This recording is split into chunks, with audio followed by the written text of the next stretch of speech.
everybody, it's Honesty, and this is the Right Honesty Podcast. How you doing, Adrian? I'm good. How are you? I'm good in general, with the exception of three things. Okay. Thing one, I can't eat bread right now. Hmm. So my doctor told me to stop eating bread so that she could measure and find out some things that's happening with me. Okay. I'm devastated. I'm a biscuit, Mm. toast, English muffin. I got to have some Oh, bread, and so my life is in shambles right now. I'm sorry. I'll make it. Thing two is I'm also not drinking right now because that was the other recommendation. Wow.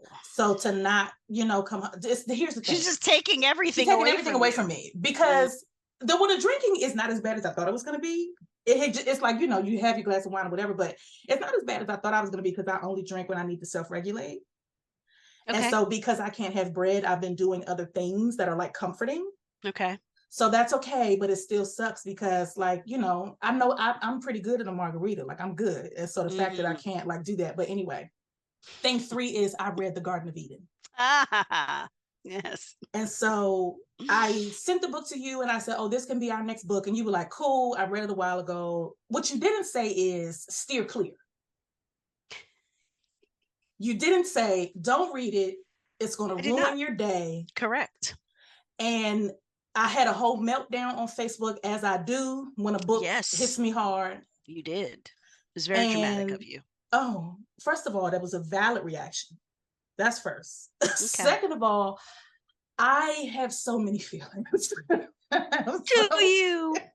I have so many feelings and thoughts. I love Mm. them. I love them so much. Yeah, Oh this my was this God. is this is a great story, and I was glad. I was pleasantly surprised when you reached out because I read it pre-pandemic. I think it came out in I 2018, so I think must so have read too, it yeah. in 2019. Okay. Loved it back then, and this was before you and I were in each other's lives. Yep. So didn't really have anybody to, and didn't seek out anyone to discuss it with. But so it was just one of those things where I was like, wow, this is a great book. I really love this story. Loved it. And moved on. So it was a pleasure to revisit Drew and Eden, and the city of New Orleans and all of that good stuff. All of that. So I want Yeah. to take a little bit of a detour Okay. in our process because we usually give impressions and then we get to love, hate, surprise, cringe. I want to start with hate. Well, are you going to give a I summary first? am, but my Okay. hate is just really, really short. One of my hates. I hate this lady that wrote this book. Why? Why would she make me fall in love with an emotionally unavailable man? You know how I Ah, feel about emotionally unavailable men, and I love Drew, and I hate her for that yeah. because Yeah. that's not my style. I'm hard on guys. Yeah, you are.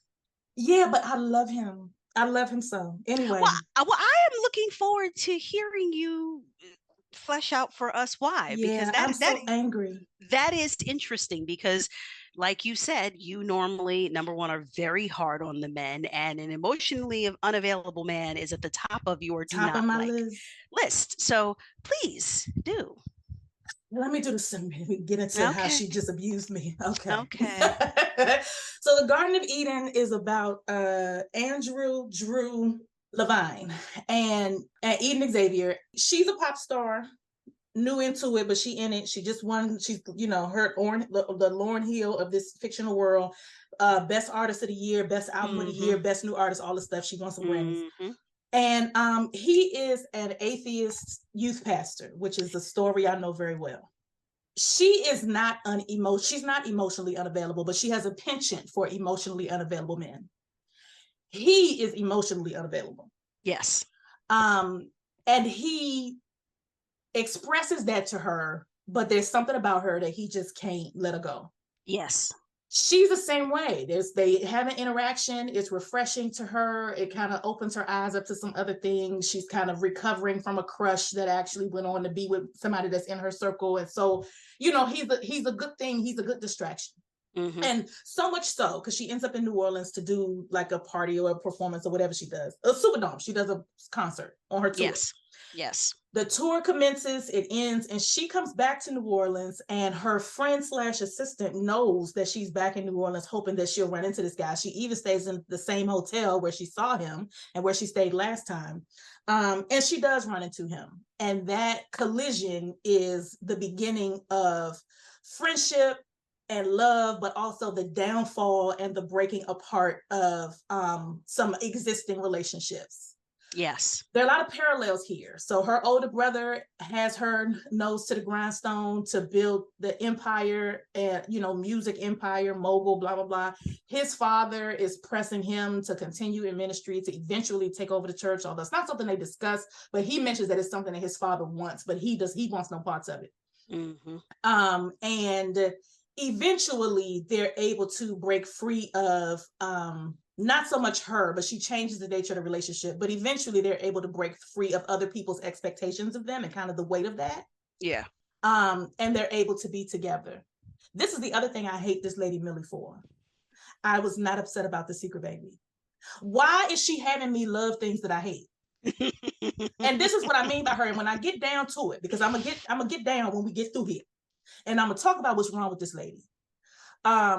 But what I will say before I turn it over to you for your impressions is that the reason that this hit me so is not because it was novel. There wasn't anything in this story that was new. It was the nuance. Mm-hmm. She made me want to write. Oh, well, look at that. Okay. Nia made me want to stop. Mm-hmm. She made me want to get back into it. Okay. But all in all, she just did me dirty because she had me going back on my long held truths and the things that I know to be true. She just really had me moving away from things that I have long hated and commenting on, not liking in books. And she put a lot of that stuff in here and I loved it all. And so I was reading and actively eating crow through the process. Well, I think this is a first. This is a first. I'm devastated. Right? Which is a pleasant surprise, right? It's a reminder that one can still be surprised no matter how grizzled and cynical and hardened by life we might be. Yeah, I loved the story when I first read it. I loved revisiting these characters, and I agree with you. The nuance in this story is brilliant, because you're right. It's not as if there were completely new things, but she just, as with great writers, they're able to take tried and true material and give it to you in a way that's fresh, that's new, that you feel like you are caught up as if this is the first time you're taking this ride. And it is when it's done right. It is the first time because it's the first time you're taking this writer's version of this particular ride. Yeah. And I I think particularly in light of our prior conversations about faith and so on and so forth, I loved in particular how she positioned Drew's experience and where he was after all of that, and where he is after other experiences, right? That further challenge where he had come out on faith, and the existence of a higher power. And then with Eden, it was, again, thinking about, there are lots of books of people who are quote unquote living their dream, but, from outside looking in, they look like they're on top of the world, but on the inside, they're absolutely miserable. And I thought positioning that where you as the reader can immediately understand the weight, the pressure, the disillusionment, because it's not like you're getting that from Eden right away. And I think if not handled the right way, maybe you start out as a reader and you're like, girl, are you kidding me? Because nothing bad, quote unquote, if I remember correctly, it wasn't like something bad quote Yeah. unquote had happened to her, right? It was just the joy of singing and writing music and creating music. She was losing that because she was now in the grind, Right. right? So it wasn't some dramatic there was an overdose, there was a sexual assault, there was a physical assault, there was none of that, right? Or there was a cheating scandal. There was none of that. It was literally just she got what she had always asked for and did not expect how Right. the joy of it would be impacted by it now being how you make your living. Right. And all that comes with that and the expectations. And even with Marlon, right? Millie could have, if she wanted to, she could have just kind of painted Marlon to a certain extent as like the bad guy, right? The villain. She didn't do that. It was clear that Eden loved her brother. They had a great relationship. She did not want to disappoint him. Right. She did not want to say to him, this has become too much. And Right. I know that you sacrificed a lot to get me here. And I know that now your label and your bigger aspirations are on my back for the time being, but I don't think I want this anymore. Right.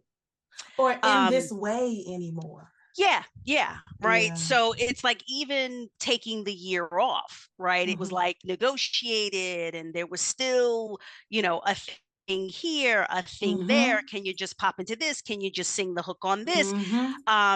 But Marlon was always positioned as, it's not like he wasn't an ogre. She wasn't being fully transparent with him because she knew how much this meant to him. Right. And how much was riding on her. So I just appreciated that.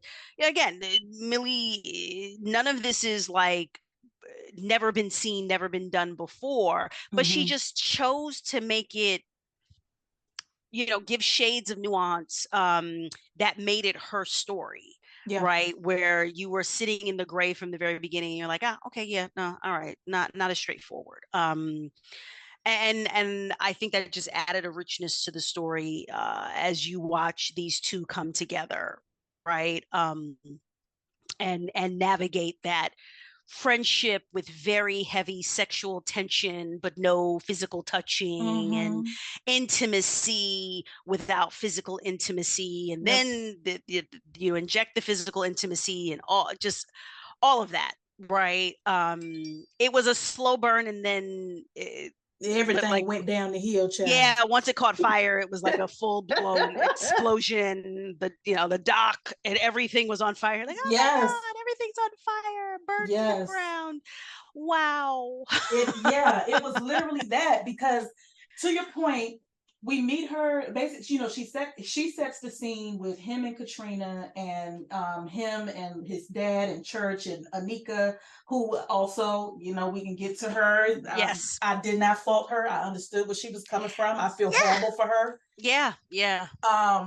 She reminded me, well, we'll get to it, but by the time he's let me paint you, and then by the time they become friends and they go do the jazz fest, we get the media exposure. Nayeli misreading the room and pulling Anika in, and that turning terrible. Yeah. Then everybody turns on Anika, and then he quits his job and gives the check, and his daddy ripped the check up, and then her camp is having a fit about what it means for her to be dating someone. Then they come back and it's the chickens in the bed, and then he go to Anika's shop, and the pictures from the video, the surveillance camera, she leaks those, and then from there she goes to Miami and she's pregnant, but she doesn't tell him, and then Olivia gets sick, and then there's a hurricane, and then, by the time the ball get to rolling, it is rolling.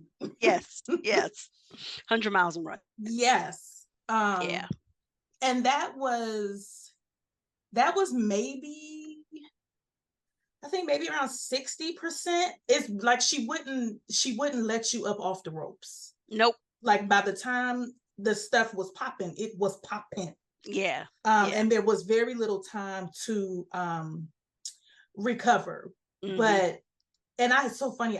Somebody else had read this book too, and I was messaging them. And I knew she was going to abuse me. I knew she was going to mistreat me. And so I was like, should I skip ahead? And they was like, no, just kind of like tolerate it, get through it. And Olivia in that coma, you take some good stuff. Because remember I messaged you? You did message me. I said, Olivia Eden and Drew better be happy and loving each other in a big old house at the end of this book, or I'm gonna find out where this lady lives. Because I already didn't trust her, and I know she don't care about me. And I said, if this little girl go out of here, it is a wrap. Period. Yeah. I would like to start with Drew and his loss of faith. What is the how would you how would you describe that? In my circle, we don't say we lose it. We say we That's why I gave it was up. asking. Yeah, we say we gave Okay, it up. giving up his faith. Okay.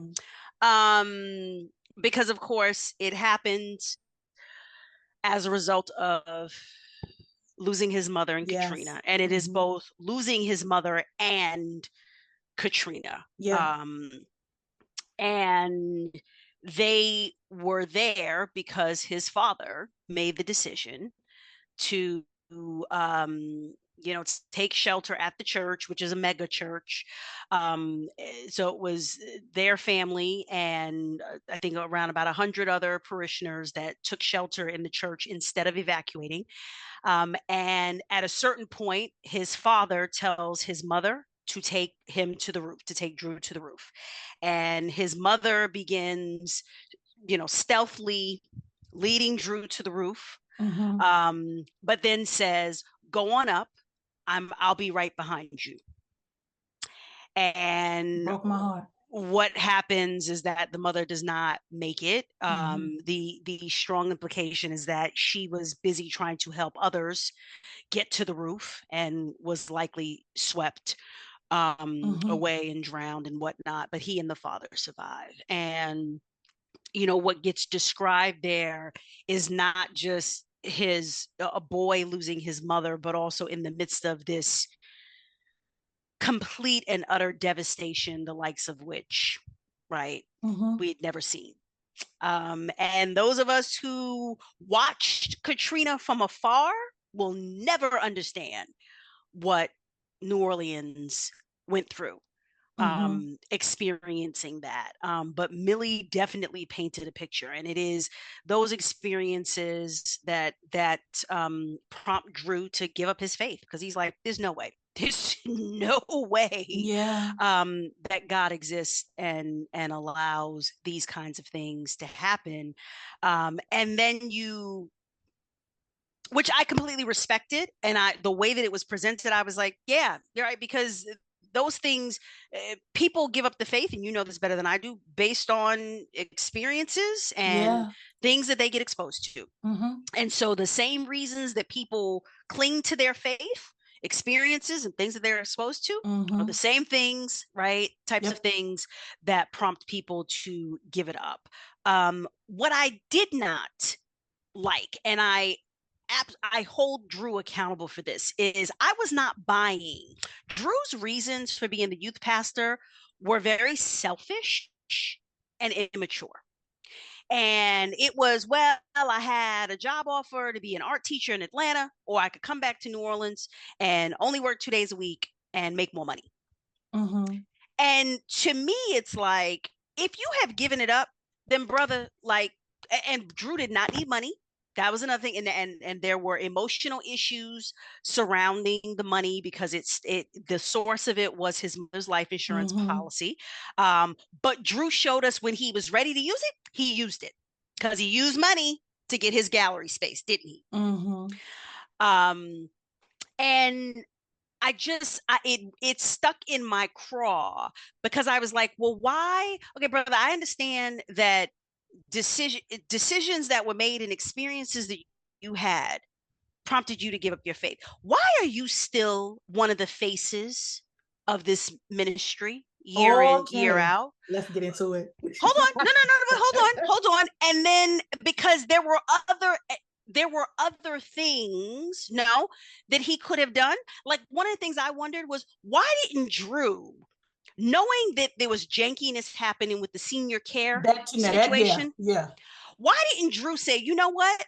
Here is how I can continue to be associated with you, Dad, and not cause a complete PR cluster by breaking with the fold and whatnot.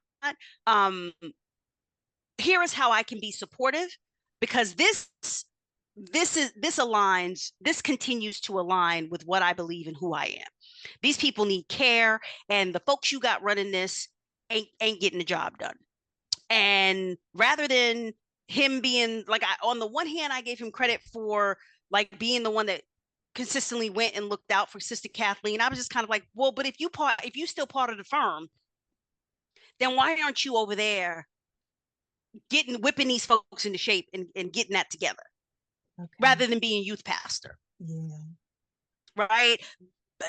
Because I'm not saying just break. There were other things that Drew could have done to continue the affiliation and keep his secret, so to speak. Right? Yeah.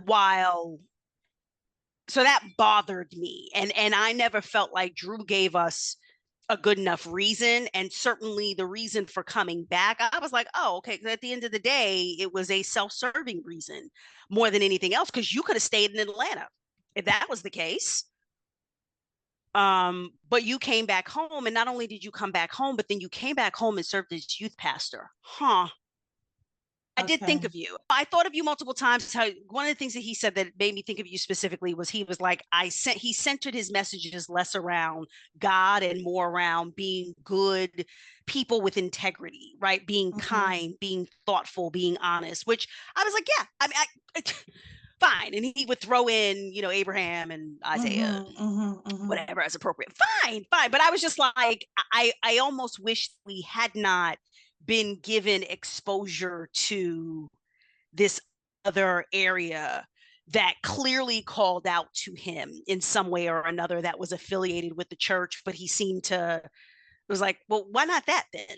Okay. Then do that. But go ahead. Well, all right. It is a stretch for the man who founded this church and the accompanying nonprofit arm to let his 26, 25-year-old son, who he knows hates him and his legacy and barely wants to be associated with it, to be in charge of this other entity, especially when he knows what's going on there. And so I will use this boy, I will pull on his heartstrings, because I promise you, Drew sat in Sister Kathleen's lap and she gave him peppermints. And when she was ushering, she would squeeze him on the shoulder and wink at him before she dumped her plate. So his father would use him to serve the people, but not to lead the people. And so, as far as why take a job at a church when you know you don't believe? So to this day, I do not preach. I do not. But people ask me, and I tell them no. But if my church, where I grew up at, my church, if they needed me, I would go. I just would. And it is not and because say what?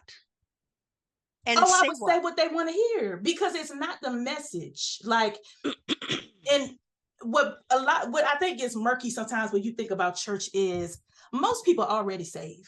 You niggas already believe. We just come in here every week because your cousins is here. You like for your kids to be in the choir. You feel like you're doing a good thing. And, the Bible say, forsake not the assembly, so you're going to church.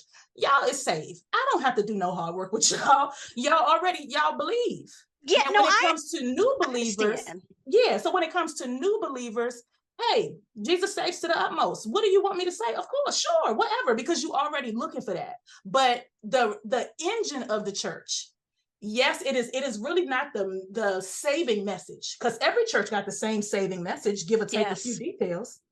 The engine of the successful churches is the quality of the preaching, the quality of the leadership, and the heart of the people. Yes. I can do that. And that's what he did. And I did it for 5 years. But I was still in ministry because I love people. I want people, and I wanted to be a safe person at church, because there are plenty of ministers who are fire and brimstone. You're going to hell unless and I wanted people to be able to have faith and love God, but also not be treated like every little thing they did made them a wretch undone, because there's a lot of mixed messages in church. Yes. About he'll wash you white as snow, when it's for he'll cast your sins as far as the east is from the west, and all of these things. But at the same time, you a wretch, and woe is me, and help me, Lord. So, people really don't know what to do with that dissonance. And so I wanted to be a safe person in the church, because I speak the language of the Black church and these are my people, you can have your faith without feeling like shit. Was my goal. And I think I did that. And if my church needed me, as much as I have lots and lots of feelings about the leadership, if they needed me, I would go. To this day. I mean, I respect it, but I guess my question is, how do you reconcile going back to we're not talking about if they invited you to your mother's being honored and they invited you to get up and say some words about your mother. You're saying if they invited you to come back and preach, I would. You would go. Because Jesus didn't preach about Jesus. Jesus preached about being good, be a good person, be kind, like treat people right.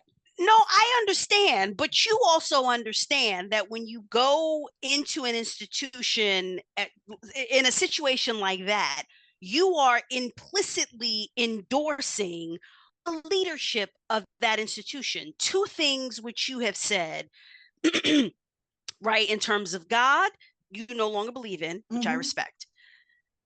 And then the specific leadership of this church, you have issues with. So I guess I'm trying to understand how you would reconcile going up and implicitly endorsing those things. Like, I understand what the things that you've articulated. For me, there is still this disconnect there, because I'm like, I'm not saying that you need to be outside of the church with a bullhorn talking about they lying to you, this is bullshit, it doesn't exist. I'm not saying that, and I think what you said makes sense, but that is different from stepping in or standing in, and again, set aside when you were a youth pastor, I'm talking about now, where you are crystal clear, you do not go to church anymore, you do not pray, you do, right? That you would go back and basically perform. Yeah, because it's all smoke and mirrors. But I get that. But how do you? But you're saying for me on the inside, how can I sleep at night? How do you do that when I believe, based on what you shared with me, that for the most part you are authentic in other areas of your life, and what it sounds to me, I don't think this is what you mean for yourself, but how I'm in. I understand your question. You see what I'm saying? Like, I'm just kind of like, because why would you? We're not a group, a group of folks who just want to talk about faith and or being good people. We're talking about you going back to a church whose philosophies you no longer agree with, whose leadership you don't agree with, and you're saying if they called you, you would go, and basically implicitly endorse them by standing up and delivering a sermon, because everybody knows you don't come and deliver a sermon unless pastor done giving you the green light. Right. So that's what I'm saying. I understand your question now.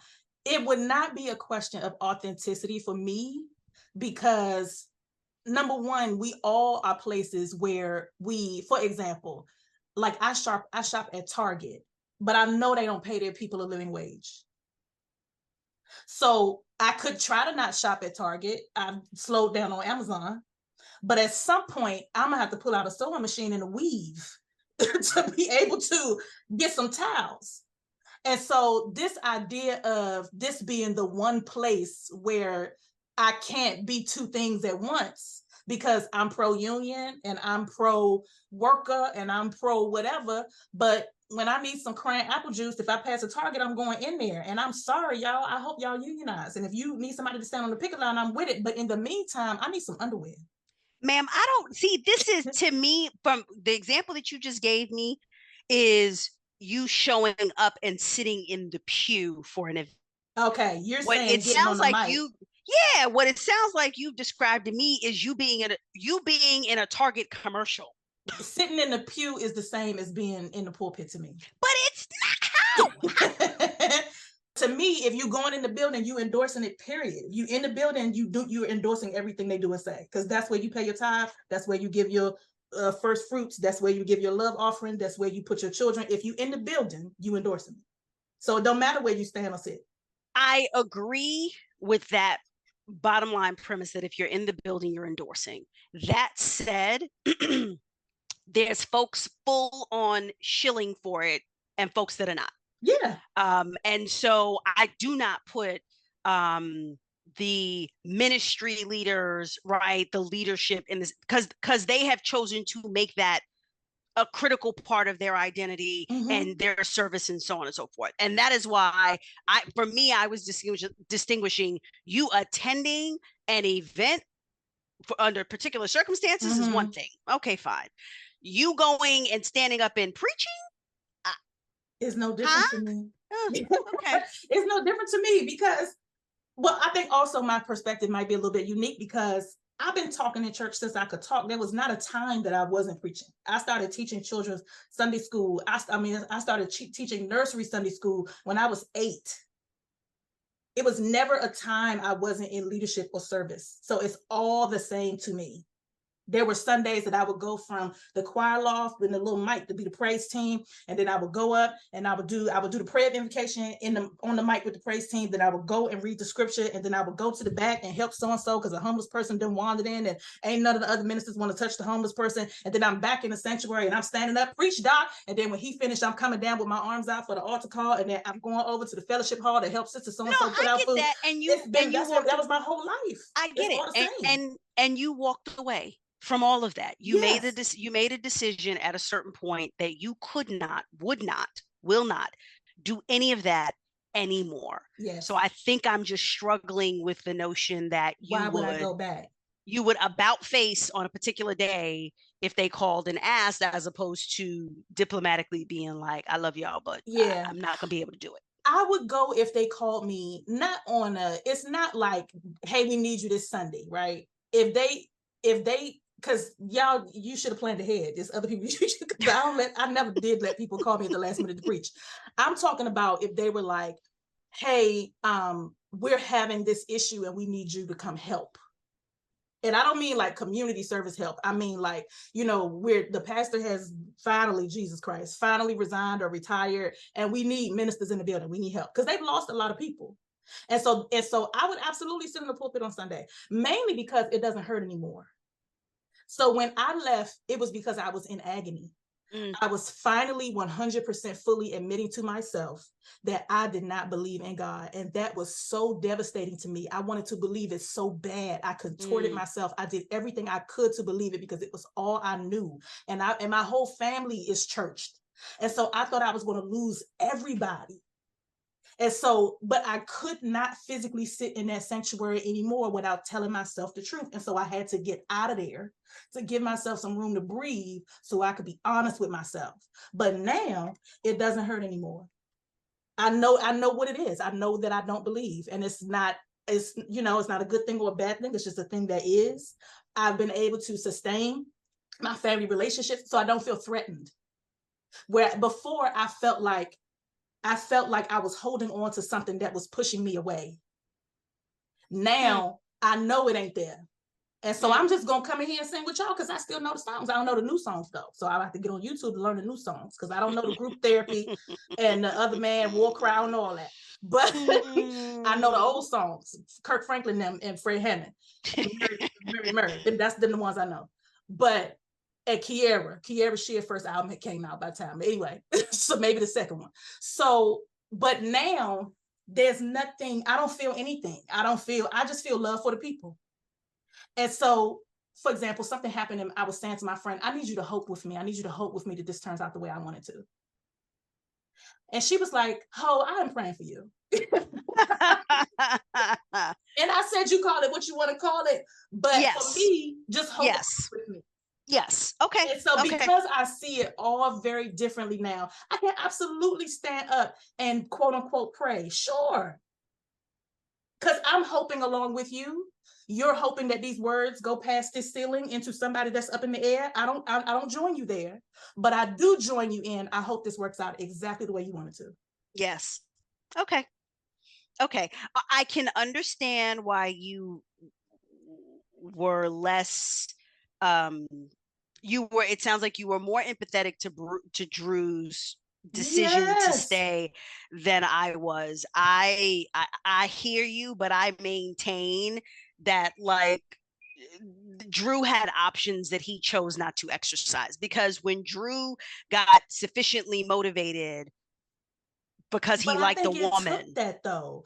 I Fine, think fine. when But he but but said, but then that's I think that's the part that bothers me, okay, because I'm just kind of like, you knew what it was before you even came back from college. And so theoretically, college was your escape route, to say, I no longer want to be affiliated with this man does not walk the walk. He doesn't talk, and I don't believe this anyway. Again, not that I expected Drew to be standing yeah. outside of the sanctuary with a bullhorn, but I was just kind of like, it was hard for me to accept that this was the only pathway when I It felt like wasn't. we were presented other viable pathways. And it seemed like he got over his issue over the money, which I understood, but I felt like he got over that. He got the right stimuli, he got over it. So it was like, okay, so this was not insurmountable, right? So Well, it was not, but this is what I would say. I think Drew was stubborn in the same way Parker was stubborn. I don't have to be here. I have a means and a way to get out of here. But for whatever reason, my feet won't move toward the door. Because even when he came back and saw Anika, to me, why would you ever go back anywhere near New Orleans? Your mama is dead, your girlfriend is cheating on you, and your daddy ain't shit. well But well he's 18, 19, 20. And where else is he yes, supposed to go? And what does but $6 million mean to a 20-year-old? I don't even know what that means. I also but I the Anika situation, first of all, they were not boyfriend and They girlfriend. weren't boyfriend girlfriend, it's true. And he went off. They did not have a conversation about what would happen. He made certain assumptions. She made different True. assumptions. And this is where, like, I liked Drew, but this is also where Drew has to be called on some of his bullshit, right? Because it was like, okay, and how he handled his giving up of faith but staying there, to me, was one of them. For me, I recognize that's Mm-hmm. not one of them for you, but also the Anika situation was another one of them, right? Because I was like, well, let me make sure I understand this. Y'all were never official, but you clung to each other. Yeah. I get that 1000%. Then you got the opportunity to go away to school, and you did. God bless you. You got away, you went to Morehouse. I understand you struggled, so on and so forth. There was no, from what we are provided in terms of information, we are left to believe that there wasn't really a ton of communication between the two of them. Mm-hmm. And he comes back, surprise, This is why you and shouldn't surprise people. right, and feels the hurt and the betrayal, because emotions are not logical. Mm-hmm. He feels betrayed because she moved on. Not that was not contemplated by either one of them in terms of discussions, and they were young, and I get that, right? And look, Anika has to hold herself accountable for the fact that she started contorting herself into a pretzel and taking the like crumbs that Yeah, Drew it was was very giving precious. to atone for a transgression that she did not actually commit. Yeah. Right. Because they hadn't talked about it. They had not said, we together, we don't, it's just me and you. They had just assigned a certain level of importance, and They were lovers in the they broadest sense. yeah, they were lovers. But they were more, in fairness, they were more than lovers, right? They were emotional Well, support that's what I mean, people. in the broadest sense, not just sex, but like literally, like Fair. she was a lifeline. Yes, she was everything for him. Yeah, And yeah, he was everything for her. yep. And yet there was no conversation, because they were teenagers, about what would happen when he went away to And school. she was And mad at him. She said that. She was also, mad at him for leaving her. yeah, and it's like, he comes back and behaves as if she has betrayed him, and proceeds, the 4 years of Saturday crumbs, right? And then Mm-hmm. that's all that he was willing to give her. And so I like I said, I liked Drew was not a book bae for me, but I liked Drew. And but what came with that was also holding Drew accountable for some of his shit. And I was just like, come on, brother, like, give me a break here. Like, because you got up off that I can't touch this money because my spirit wouldn't be right. You got up with that real quick when it came time that you decided to finally pull the trigger and go get your gallery. Like, there did not seem to be a whole lot of, like, it seemed like he Deliberation. struggled more, right, about I have the money to pay for the trip. And because that was, and I got that was more battle of wills with his Yeah. father than paying for the trip, right? But it was like once he made the decision, this dream of his that had been a dream, he just was like cutting off his nose to spite his face because he was refusing to go for it. It was just kind of there, and Eden sparked that. Fine. I get all of that, but I was just kind of like, brother, but you're gonna have to take some accountability too, right? Because some of this was you just choosing to sit in shit. I agree with that. I agree with that. I agree And with so that. take accountability for the fact that you were choosing I agree with to that. sit in shit. He was. Okay. I agree with that. He was choosing to sit in shit. I've done that. So We all have. I We know all what it have, looks right? like. And We I all think, have. yeah, and I think I can't disagree with you. I think to your point about the money, there was not a lot of deliberation when it came down to it's time to be free. But what is not clear, I guess I granted him the acknowledgement of, you have been in a room that was damn near airtight. You sweating, it's stuffy, your clothes are stuck to you, it's a trickle of water every hour. And then here comes this gust of fresh air. Somebody blows the doors off and rips open a hole in the wall. That's and fair. You get air and you get wind, and it's like, oh my God, is this what I've been missing? Like, I felt like Eden for him was somebody opening up that sealed box, and now he has whatever it is, whether it's the confidence, the fortitude, the desire, whatever, to finally get free. But before that, and again, I don't know that he was going to be the youth minister forever. At some point, he was going to have to make a move. But I think Eden just pushed him, and the accompanying circumstances just pushed him to that faster than he was going to get there on his own. I agree. No, I agree with that 1,000%. I think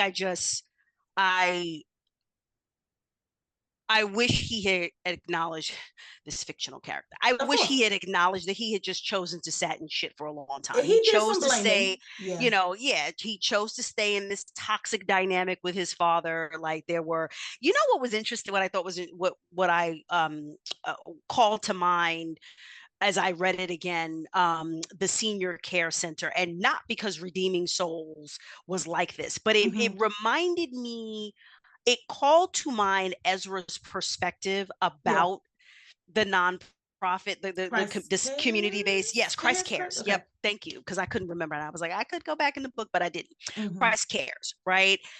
Where Ezra was very clear that entity's purpose was to serve the community, not to serve the church. Name notwithstanding, right?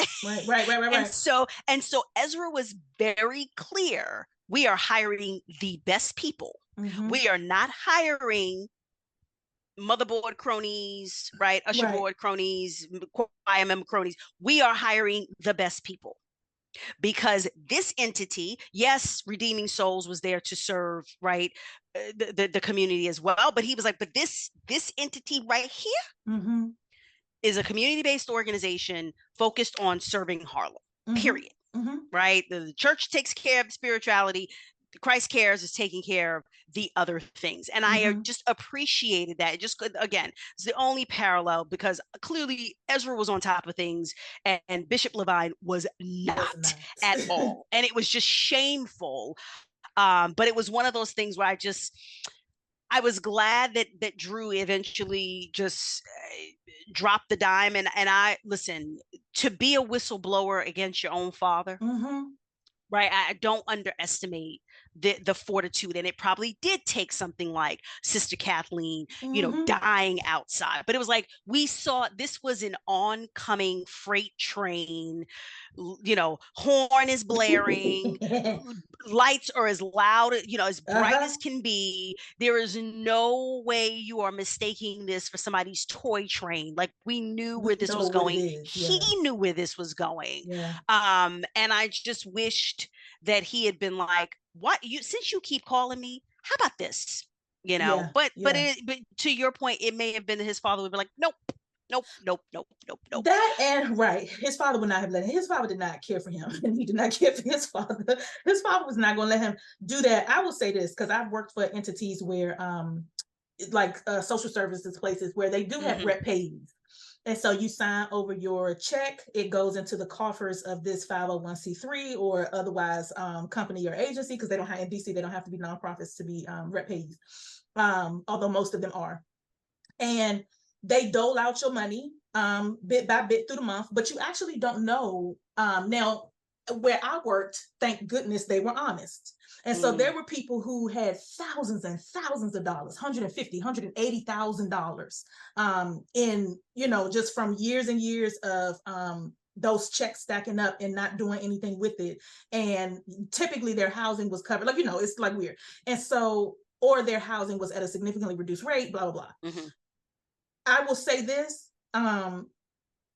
it is not hard. It's not a leap for me to understand how 26, 30, 45 people getting $2,000, $3,000, $4,000 a month. It's not a leap for me that gets tempting. Yeah. And they don't know no difference. They don't know no better.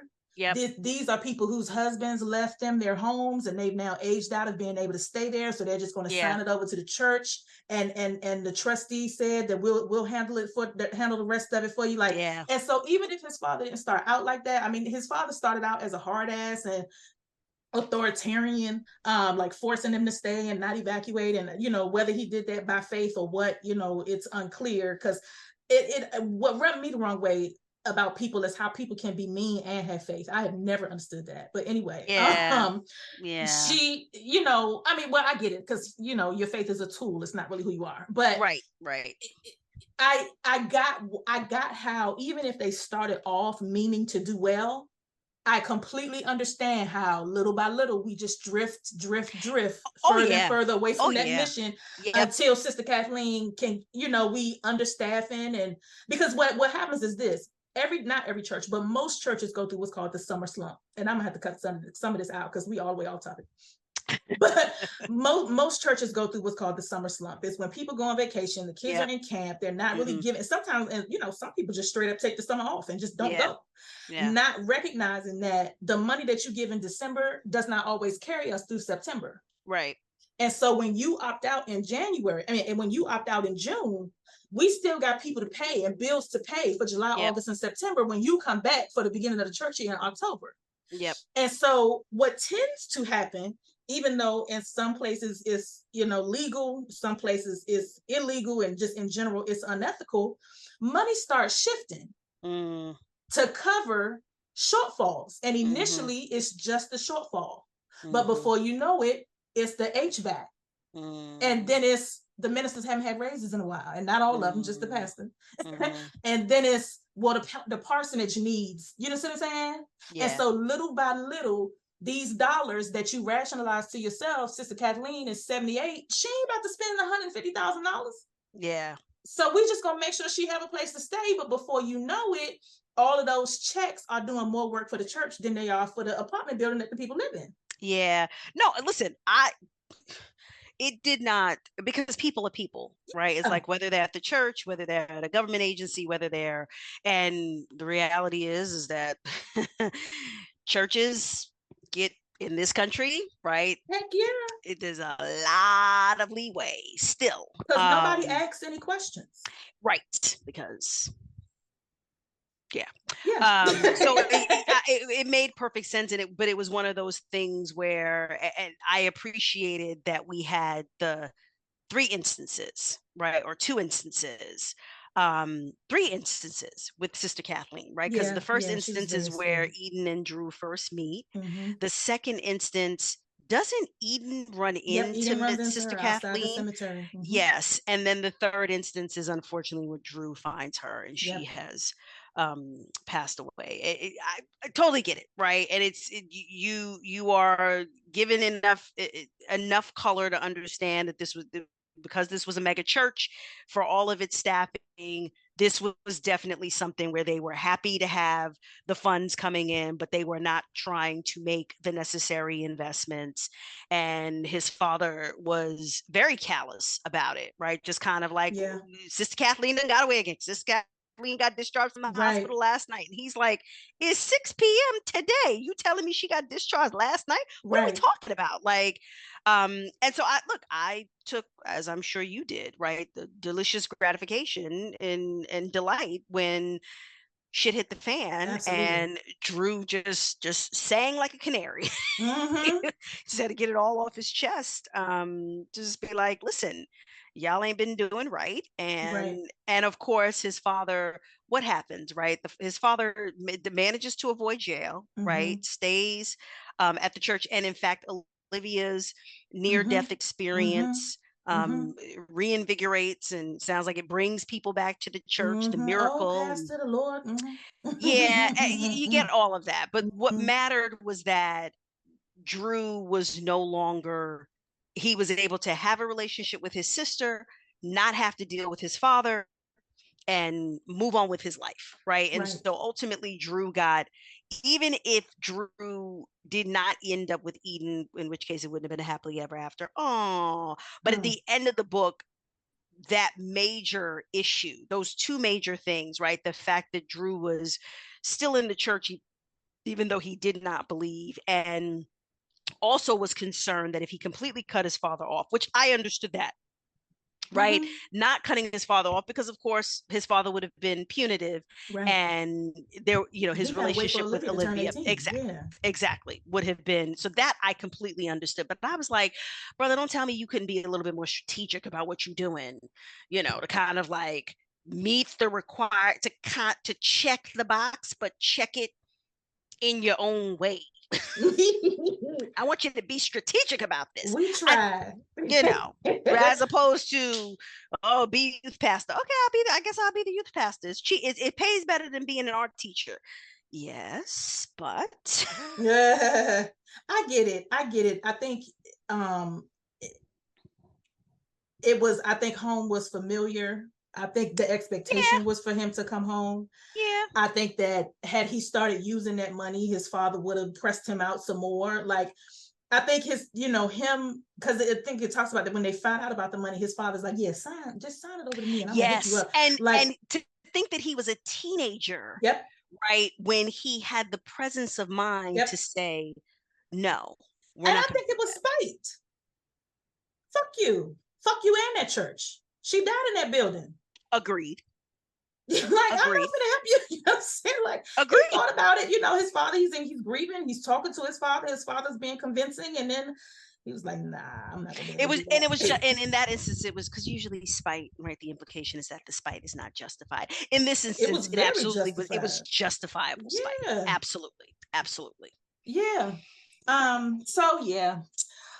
So some All right, well, things. let's get back to the love story. I know, right? I think this is a part of it though, and I think this is also why I enjoyed it so much, because there were so many elements that I completely identify with. But for me, there were two main themes, I think. Or maybe they're two sides of the same coin: security and vulnerability. Okay. So, he and Anika were sort of each other's emotional security blankets. Yes.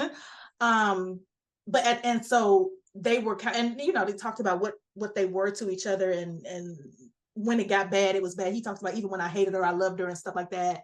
Anika's desire to secure love, her insecurity around her body image, um, security in terms of like vulnerable populations, like the Mm, elderly, mm-hmm. um, Mm-hmm. and the kids, because I hated the fact that they made those kids fundraise, and this is a multi-million-dollar 1,000-member church. Y'all got it. Why y'all Well, making these yes. kids fundraise? Well, I but we hated knew that. why. We Of knew course, why. of course, Yep. I hated Yep. that. And the kids being vulnerable and being wide-eyed, and their parents being vulnerable too, because that you give X number of dollars out of your check. You don't have no anyway. So securing their place as artists, Eden as a vocalist, him Mm, as a painter and mm-hmm. draw person that draws. The brothers and the father securing empires, Nayeli and her job security, Anika and her insecurity around, which was evidenced by her pop-up conversation with Eden. And she was so insecure, in fact, in that moment, that she let too much slip, because I would have never told that girl he wasn't my man. I would have been like, bitch, we married. Yeah, yeah. But But she she was didn't, so, yeah, she didn't know how to handle it. Like, she for all didn't. of her, for the performance that she put on, she had been completely knocked off her square, because here Mm-hmm. was Drew, spending time Mm-hmm. and seemingly drawn to someone. And Anika knew that her hold on Drew was tenuous. I Mm-hmm. did appreciate the conversation where it's across the two conversations that he has with Anika, right? When he tries to end things diplomatically, At the and then restaurant. when he just, I think he you was know, diplomatic, um, because when they were sitting together at the restaurant, he said it's something about her to make it easy to forget you. I'd have flipped that table. Boy, I will stab you in your face. well, yeah, but it was yes, I remember reading that, but I I was like, also felt like at that point, what we knew about Drew was that it was Drew's personality to sometimes be so straight, no chaser, that it yeah, wasn't intentional.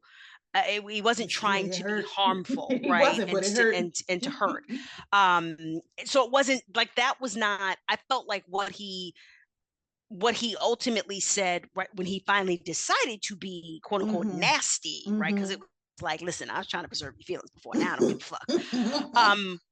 But you understood why both conversations really hurt, right? Because he was just kind of like, you're never going to be that for me. You're Mm-hmm. never going to be that for me. And I know that you keep waiting for the day when I have a realization that you can be that for me. And he's like, and that's never going to happen. Um, and I was just like, whew. It was harsh. It was so Yeah, harsh. because he was, again, but like at the restaurant, he wasn't trying to hurt her feelings at that point in time, right? But he was just being He honest was and just just being being like, Drew. I'm a bad liar. I need to say what we've known for the Right. past 4 years, and you know, you will never be that person for me.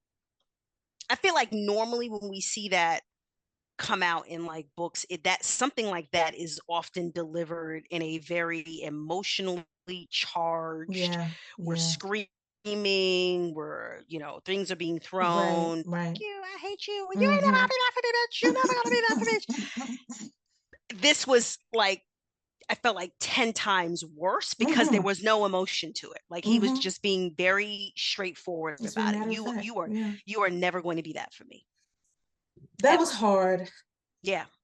It was the beginning of me feeling for her, because I felt for her the same way I felt for Precious. That you make a mistake that you don't know is a mistake. So you just operating out of what's true for you. Yeah. The other person sees it as a mistake or a slight or an error. And you, because you didn't even know it was a mistake to begin with, you now are on the other side of it, trying to claw your way back into their good graces. Precious with 20 years of service, this girl with 4 years of Saturdays. Yeah. And I just always feel for the women that don't know when to cut their losses. Yeah. Yeah. And for Anika, right, I think going, this is another, I guess, another parallel with Precious, right? That redeeming souls was entire life. Mm-hmm. She worked there, she was there all the time, right? Up and involved. What did she have? Like, Ezra realizes she wore like 4 or 5 different hats, right? Mm-hmm. When all was said and done. And for Anika, Drew was everything. Yeah, it was So the other yes, way she around. had her Yeah. shop, but it's like, let's think about this. She had her shop, but the one day the shop was Yep. open, Yep. she would spend the bulk of the day with him. Mind you, now she'd get up in the morning, had sex with him, go to work, come back by 2, 3, 4 o'clock, and then spend a night with her for him to get up on Sunday. Now, this is where I'm like, this nigga he ain't right, but I still love him. He free on Monday and Tuesday. He free on Thursday and Friday. Yep. Why you pick the day you knew she ain't have all day? Because he ain't shit. I love him though. He ain't shit. basically, basically. And so help me understand, what was it about Drew that called out to you the way that it did? Because typically, Yeah. we are casting someone like a Drew into the fire, lake of fire. Exactly. So, and here you are. You sounds like you want to like let him snuggle in your ample bosom, and I need to understand. He's split between. I don't know if he's a book bag. I just love him. I think because I see myself in him, but also because I have always had an affinity for church boys. The more tortured, the better. Okay. And so I did not marry a church boy on purpose, because I am powerless against most of them. And so Drew was a church boy that wasn't a church boy. It's also why I have such an affinity for Ezra.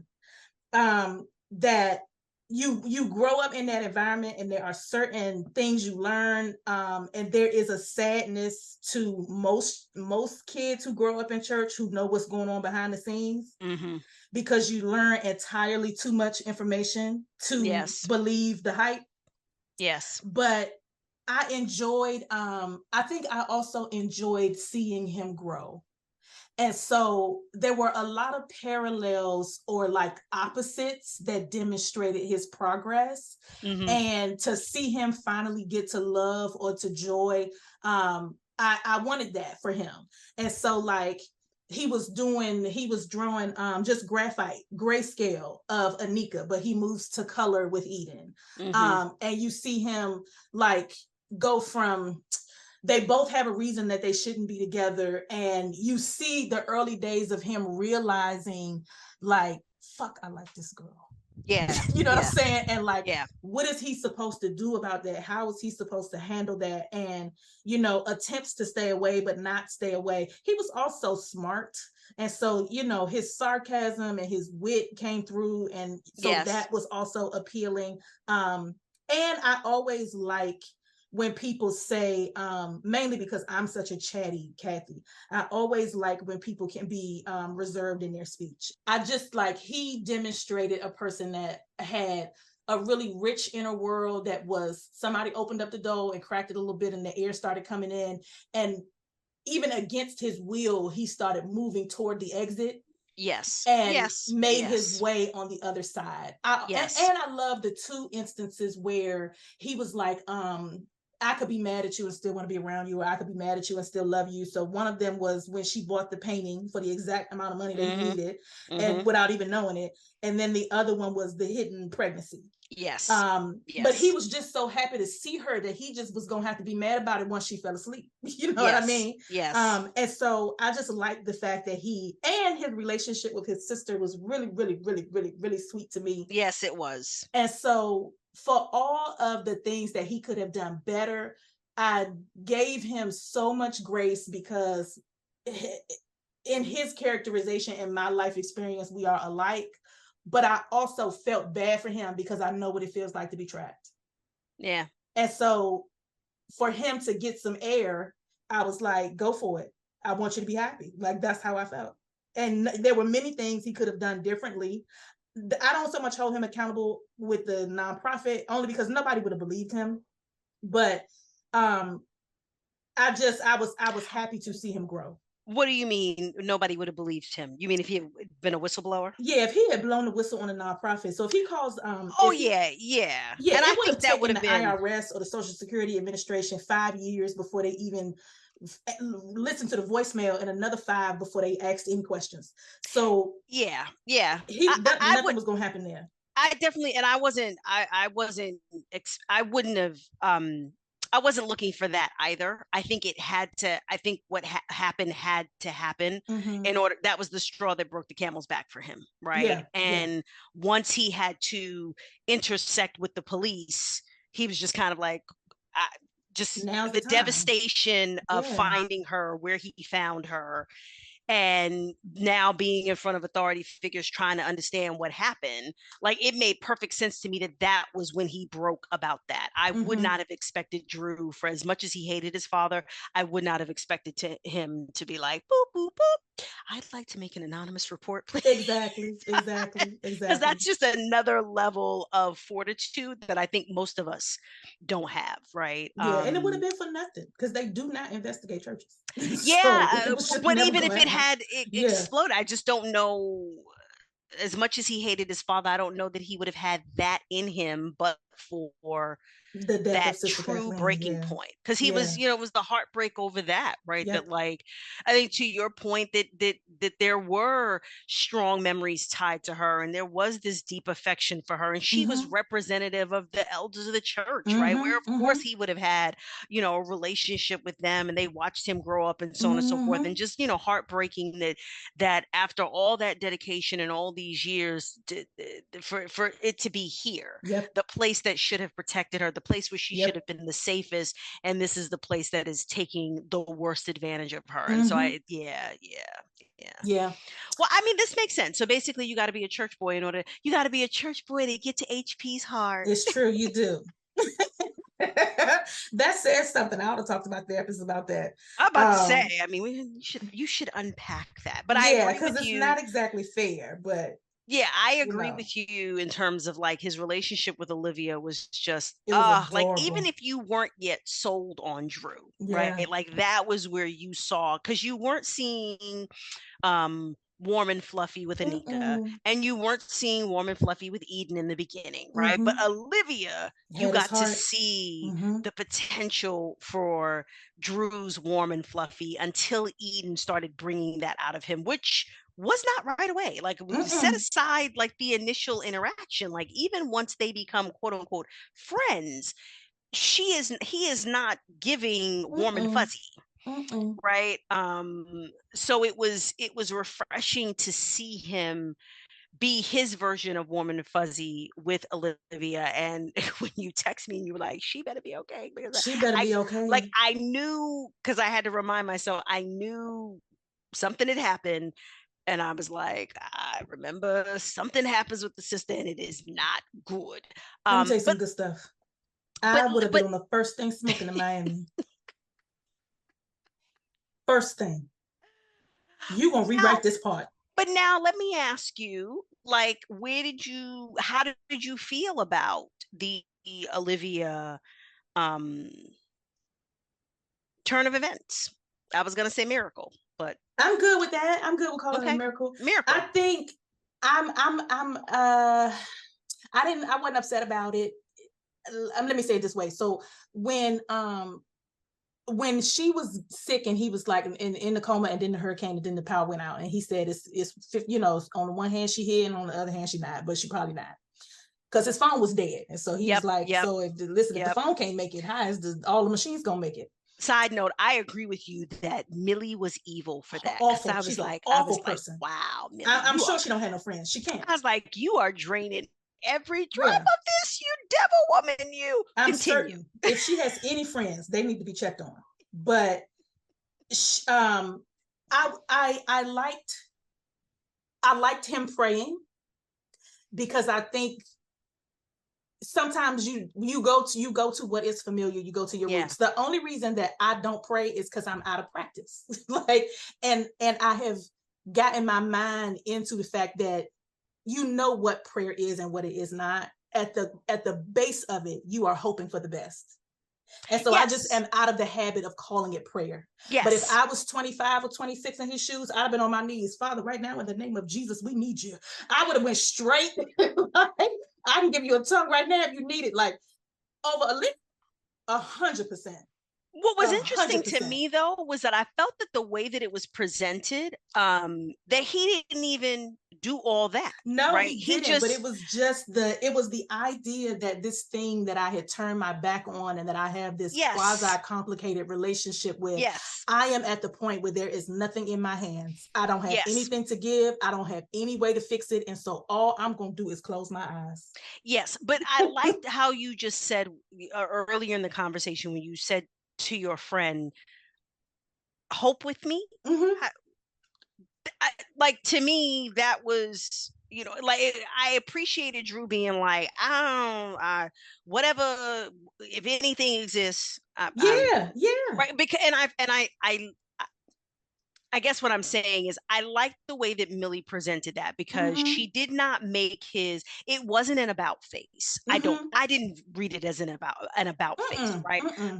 I viewed it as it was another it was a willingness to consider Yes. that there is something, Yeah, that he could be wrong. that something out there, and what do I have to lose Yeah, exactly. by at this point going ahead and seeing and turning to that thing, because at this point I assume that she's going to die anyway. Right. But see, this is what I mean by nuance, because we've all seen the movies where the person is like, they take the little baseball cap up and they put their head down and they say, "Hey, Mr. Jesus." Yes, yes, You yes. know what I'm saying? Like, I know we don't speak that often. And Yeah. you know, I try to every now and then throw a dollar to a homeless person. Yeah. You know, and it's this very clunky, clumsy Yeah. prayer that really is just like, I don't know what else to do. Yeah. But in this instance, the nuance was, number one, what I like also about her craft is what she doesn't show. But we'll come back to that in a minute. But the fact that it's almost 9 o'clock, we have to do this in two parts. The fact that he didn't go into what he could have done. He could have, I know it. He could have gone straight into apostolic, like, he could have done it. He could have opened up that Bible to by his stripes, like, and he didn't. He was like, listen, whatever, whoever may be down out right there. now, and I am in need. Yeah. And so whether he had specific words or scriptures, we don't know, but he was meeting whatever was out there from a place of authenticity. Yes, and that he didn't perform. Yes, and what I would say is if she had him do that, I would have side-eyed you as a character, right? Because I'd have been like, wait a minute, because his giving up of the faith was not dramatic, right? Like, he told us what happened, which was an awful catastrophic event, right?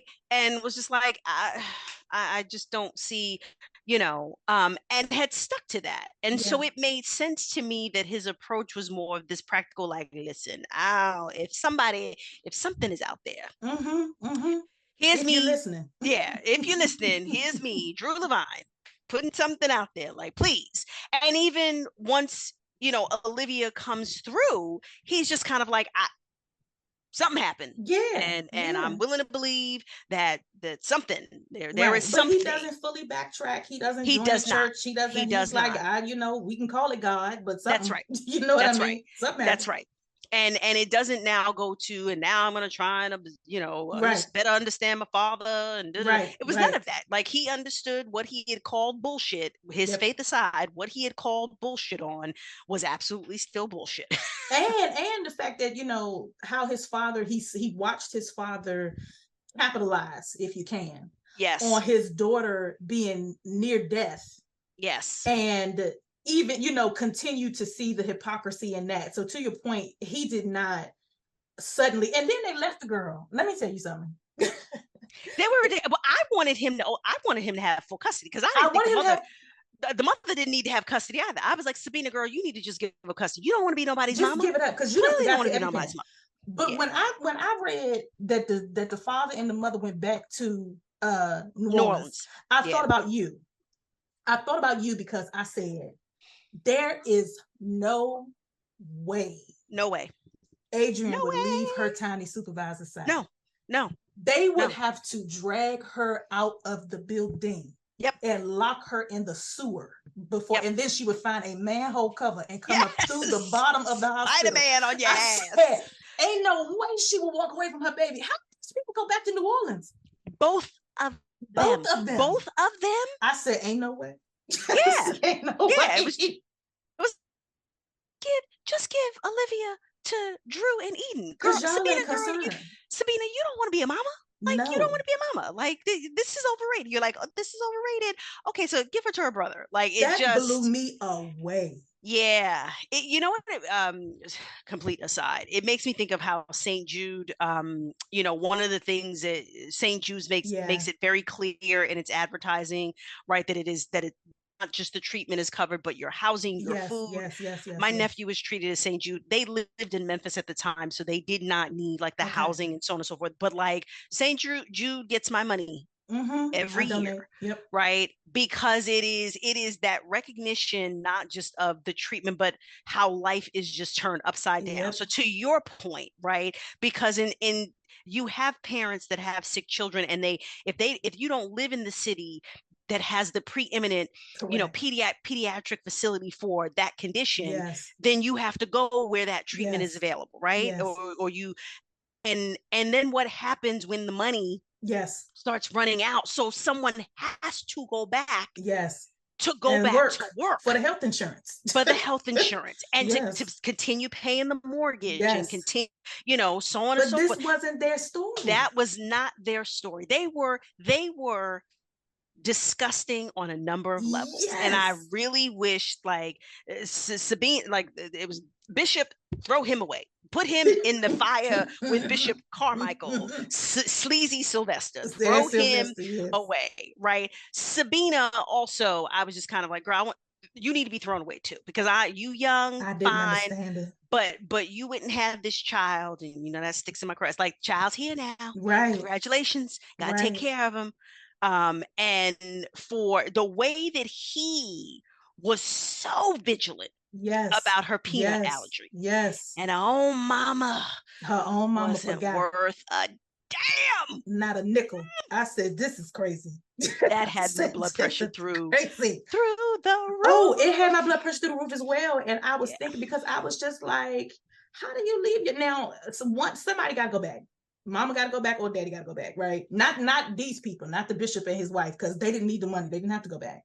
No. But in real life, people have to go back. But I said, Adrian, it's no way. T wouldn't be able to pull away. There's literally nobody on the earth that be able to get Adrian out of that building. No, she was basically like, Drew, you got it. Okay, great. Yeah. I was just like, what are you going back to New Orleans for? You can't stand your husband. You Right. realize first lady of the church ain't what you thought it was going to be. Girl, if you don't That had my bring pressure up. I said, this is crazy. Yeah. Right?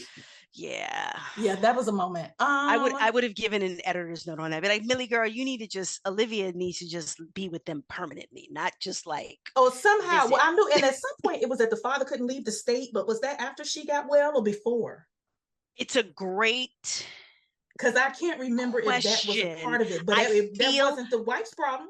You know what it was? I think the way that the timing is that Olivia she is still getting physical therapy in Miami. Okay. When the father can no longer leave. That's right. Okay. I forgot about that. But we didn't care about but Bishop. We weren't at that point. Exactly. None of this was about Bishop. We didn't want him to be in Miami. We wanted him to stay his tainted devil self in New Orleans. But the mom. Yeah, no, Sabina needed to be like just you know what I also liked, because I'm gonna bring us into more pleasant topic. I loved how Drew saw people in color. Oh, I love that too. Yeah. Right. Yeah. Although it saddened me that for his mother, right? I mean, the brown preceded Katrina, but it was almost like it became inextricably tied to because of what happened, right? That brown, the brown water and the yes. But I loved it, that Eden was green, and what was Olivia was yellow, pink. I want to say pink or yellow. Somebody. I think she was yellow. I think Sister Kathleen was pink. For example. Then Anika was orange. Yes, right. And his father was red. Remember him kind of having a moment of self-awareness where he said, I'm probably red too, because I have a lot of him in me. Yeah. But I like that. I like the visual of that. And I can see in my mind, there was a question a couple of, maybe like 2 weeks ago, in one of the book groups. It was like, when you read, do you see a full-on movie? Do you see flashes, or just like only certain scenes in your mind? What's your answer? Mine is for the most part, I'm between 1 and 2. I'm between like a full-on movie and like I'm sorry, option 2 was not flashes. It was like there are certain things that are crystal clear and other things that are a little bit more smoky or shaded for you, but you have like an outline of what's going on. I move between 1 and 2 depending on the story. Okay. right? Where sometimes it's like full movie from beginning to end, and other times there's the shadows there, but like the critical stuff I can see crystal clear. And so I don't mind the shadows, right? It's like it's not distracting or takes away from me. This was one of those full on movie Okay. because I could see them, I could see him idling outside of the cemetery while he's, trying to build up the strength to go see Sister Kathleen. I could see the colors, right?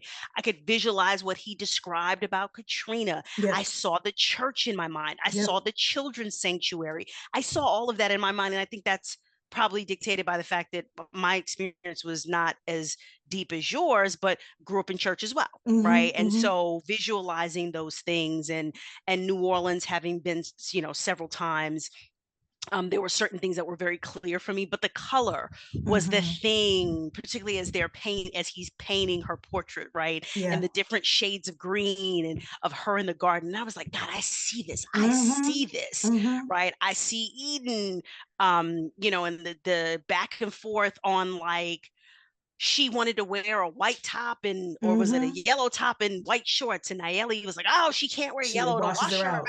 Yeah. This and all that. I saw that clearly, right? It wasn't just like the dramatic scenes of like the blood, and the stuff that Anika smeared on the the chicken, the walls and what I was like, wow. And the handprint on the ceiling. We Get your went ass off this fucking bed. Yeah, she was just... Putting your hands on the ceiling. Go outside. I did think to myself, right, you could just imagine, right, after when Drew says he made them cut the check from the business account, he's like, somebody's going to get fired after this happens, right? And so it's like, I hope it was worth it. I hope you hooking your friend up and riding for your friend and giving her access was worth your job, because it was just things like that. I saw all of that very clearly in my mind for this story. Yeah, same. If the author is good, I can see it all. It is a movie to me. If the author is not, let me not say good. If the author writes for my brain, and you don't have to, no author has to write for me. If the author writes for my brain, I see a whole movie. I see it like literally, da, da, da, da, da, da, da, I see the whole thing. If they don't write for my brain, it's like a comic book. Okay. So I can see it, but it is not, I'm not lost. Yep. Okay, let's see if we can power through some and get to the end of this here. Okay. Well, I'll save this for the end. That way, if we really do go long, I can chop it off. We talked about loves, like, Olivia and their relationship, and him calling her shrimp was just the cutest fucking thing in the world to me. And that shrimp when cooked are pink, but oh no, that's since Kathleen was pink. His perceptiveness, like knowing that Anika really wasn't okay, when they first meet, that Eden's smile wasn't quite genuine, that Olivia probably won't be straight, and that Eden's reasons for returning to New Orleans, that he got it. And that perceptiveness, people be calling it discernment. It's not. Not always. But when you just grow up watching, and so I identify with that too, because I could do it to this day. But I mean, of course, there were like other things that I loved were like in the writing. So there were some lines that I was like, girl, you got it. He said, in the very beginning, he said, we lost so many people, even the ones who didn't die. When Eden says of her Uber driver who's jealous of her, I wasn't in the business of making men feel better about themselves just because they made it so strikingly obvious they were insecure. Later on, when he introduces Anika's backstory, he says, on the outside, Anika and I appeared to have nothing in common, but if you looked a little more closely, though, you'd see we were exactly the same person. This idea that, of course, he's the church and she's the voodoo, and there's no way that the twain shall meet, but in fact, they both got people on their back about carrying on something they don't want to carry on. Yes. And there were just other lines all throughout that I was like, yeah, she knows what she's doing. She know how to put a sentence together for sure. Well, it's funny in that vein. Millie is a teacher, Millie is Oh, okay. I think Millie teaches maybe elementary school, Okay. if I'm not mistaken. So Got it. if she ever hears this, she may take particular delight in you calling out, and complimenting her sentence structure, and the notion of diagramming her sentences. I was like, oh God, okay, I did well in English, but please do not take me back to Ah, diagramming I love to sentences. diagram a Ew, ew, sentence. ew. Um, but yeah, I think just some of those things you've called out, right? And you know what you made me realize as I was listening to you was that, in fairness to how hard I've been, not that hard on Drew, but hard on Drew. Mhm. I think it was because Drew, in some ways, displayed a level of maturity that was beyond his biological age. Yeah. And it may be because of that that I gave him less grace on some of the things that I felt like he just Yeah. wasn't being accountable, right? Because he was, I literally just had that as you were talking. I was like, because we've talked about other characters, I've, given allowances and mindful of the fact that when you're in your mid 20s, right, that's a level of maturity, and some people are a higher level of maturity, Mhm. others are not. But you are still mid 20s. And so expecting you to behave the way you should be, at mid 30s, mid 40s is not fair. And yes, and here's an example of this. So, um, I would be 15, 14, and somebody would say, so and so pray for me, right? And same thing, all the way up to college, it never stopped. But I remember distinctly when I was like maybe like 19, um, doing a Bible study or preaching somewhere, Southern Churchy. And this guy that I was dating wouldn't, he was supposed to, I had left that event and went to his dorm room and he wasn't there. And so I happened to pass his homeboy in the hallway and I was like, yeah, where's so and so? And they was like, oh, he is so and so, this other dorm. Guess who went to the other dorm? Guess who knocked on every door?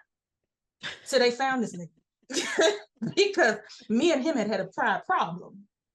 And I needed him to understand, right? Because what we talked about was that the way No, we was going to resolve this pride problem.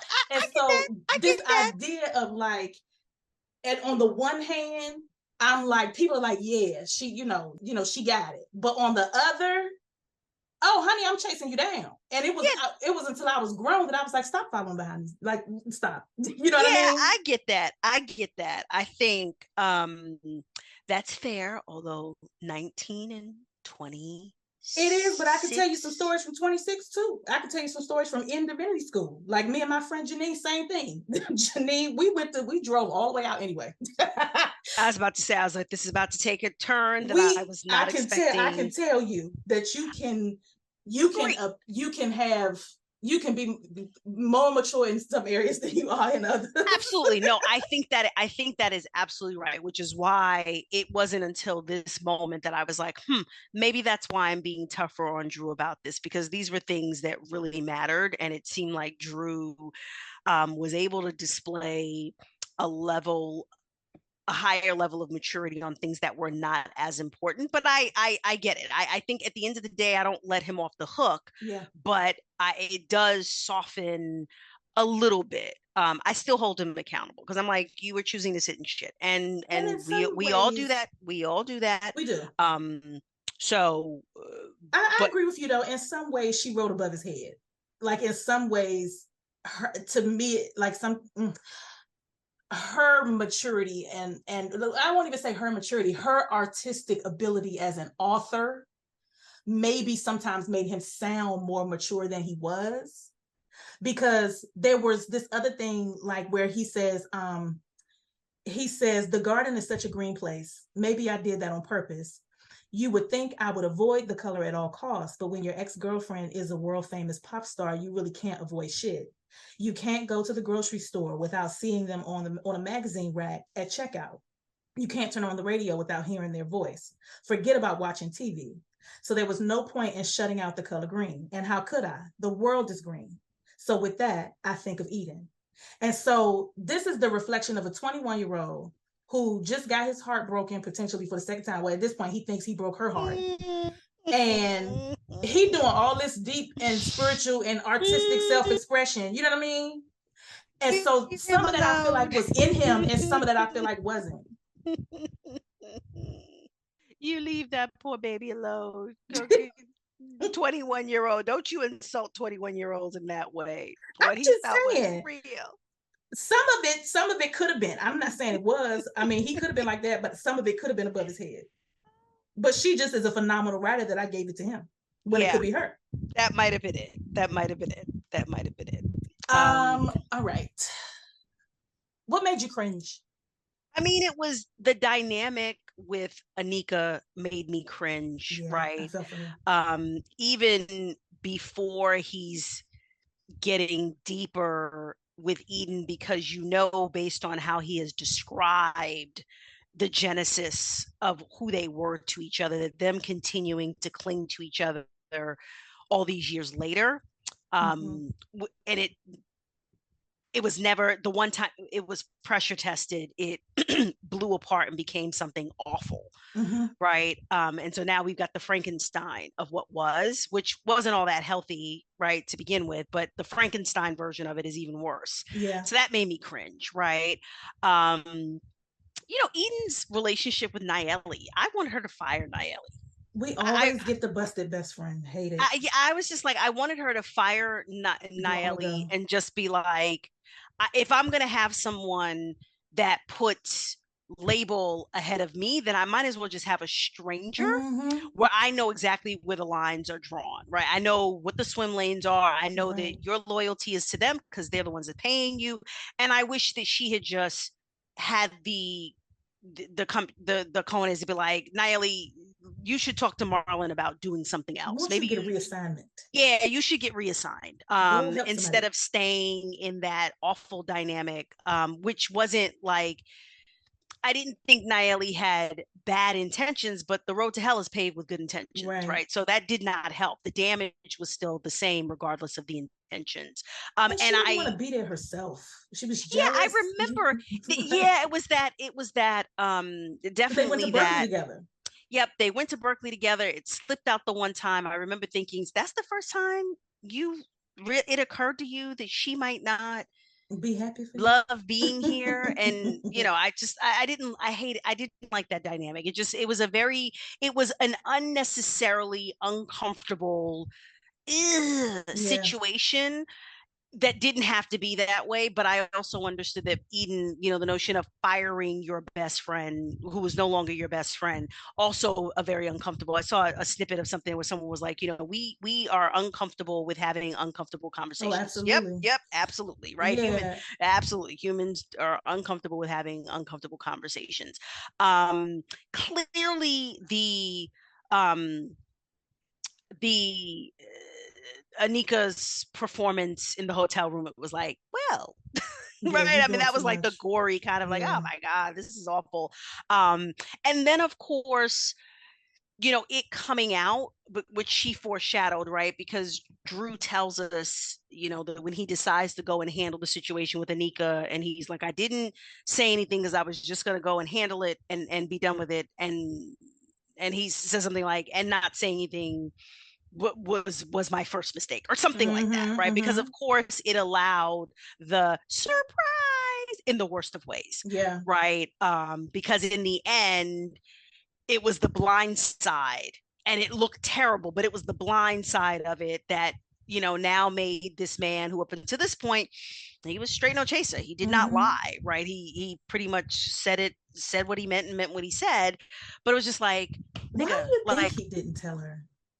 Oh no, I didn't understand the point of not. It's not like he went to see her and they fucked. Like, to be like, hey, that really upset me. I didn't tell you where I was going because I didn't want you to come, but I went and talked to Anika, and this is, what I mean. I didn't get that, but maybe that was just a dumb, immature thing too. But I was like, boy, open your mouth. This is weird, but okay. Yeah, it was. I wondered if it was because he did not want Eden to assign greater significance to it than Maybe. what it had in his mind. Felt Yeah. like if I tell her, it becomes a thing, as opposed to Yeah. I'm just going to go and handle it.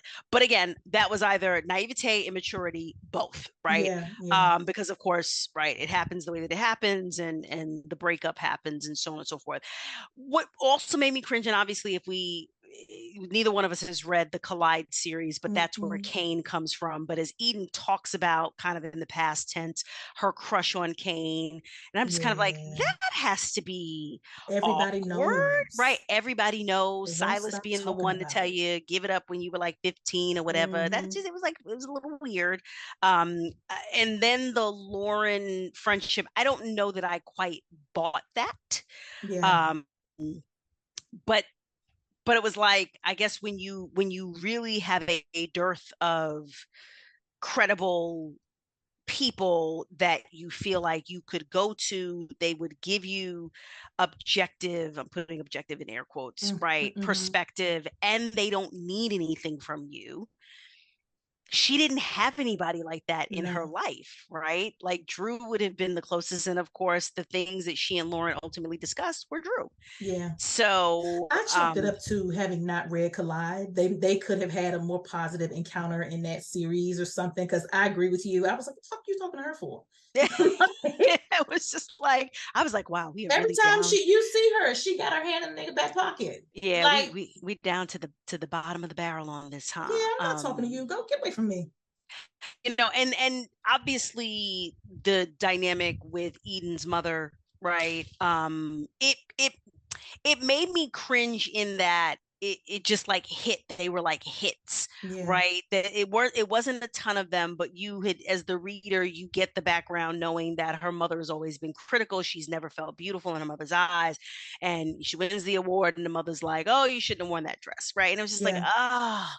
Why So would they? what I Go ahead. did like though was that the mother redeems herself before the grandbaby gets there, right? Because I thought it would have Yes. been very easy to just After the sweep it fact, under the rug. The grandbaby's here, and we've been grandma loving each is other this whole redeemed. time. Exactly. Why do you think she turned at the time she did? At the go get your man. I was like, where is this coming from? I, you know what I wondered? I wondered if it was from the first time, from her mother's perspective, Eden was coming to her asking for Mm. advice, ask, like affirmatively asking for support, not But I think she um reaches out at the time, right after the Jazz Fest, when the media picks it up, her mother, and then they start to paint her in a bad light. And so I was like, well, there are people who will treat you terrible, but if somebody else try to treat you terrible, they fighting on your behalf. And so it's I was possible. like, maybe that's where she was coming from. Because this was before they're in the house and, she's visiting and talking to her. So I was like, what the hell? But that could be it. Yeah. It's possible, right? Because it was just very interesting, right? She had this great relationship with Cyrus, Mm-hmm. who's the one non-parent in the situation. Who Both they parents tell me were. don't fall in love with Silas because I liked him, and then somebody told me no, baby, and Collide he ain't shit. So Well, but you know what? Both things can be true at the same it's time, true. right? It's true. Because what we are told in Garden of Eden is that Eden is the only one of his That fits. children Yeah, yeah. that deals with him. And Mm-hmm. so that doesn't just happen, Right, right? right. So both things can be true at the same time, where he had been a mother father, but Mm-hmm. Eden somehow or another has the key to his lock, Yeah, and their dynamic works. Um, so yeah, again with the mom, I wondered if it was just Eden now actually came to her, and she was willing to be, or now taking advantage of the opportunity to be helpful, to be, useful, because we definitely were told that Eden started, shielding herself from her mother. yeah, She withdrew from her mother. She, kept her distance from her mother.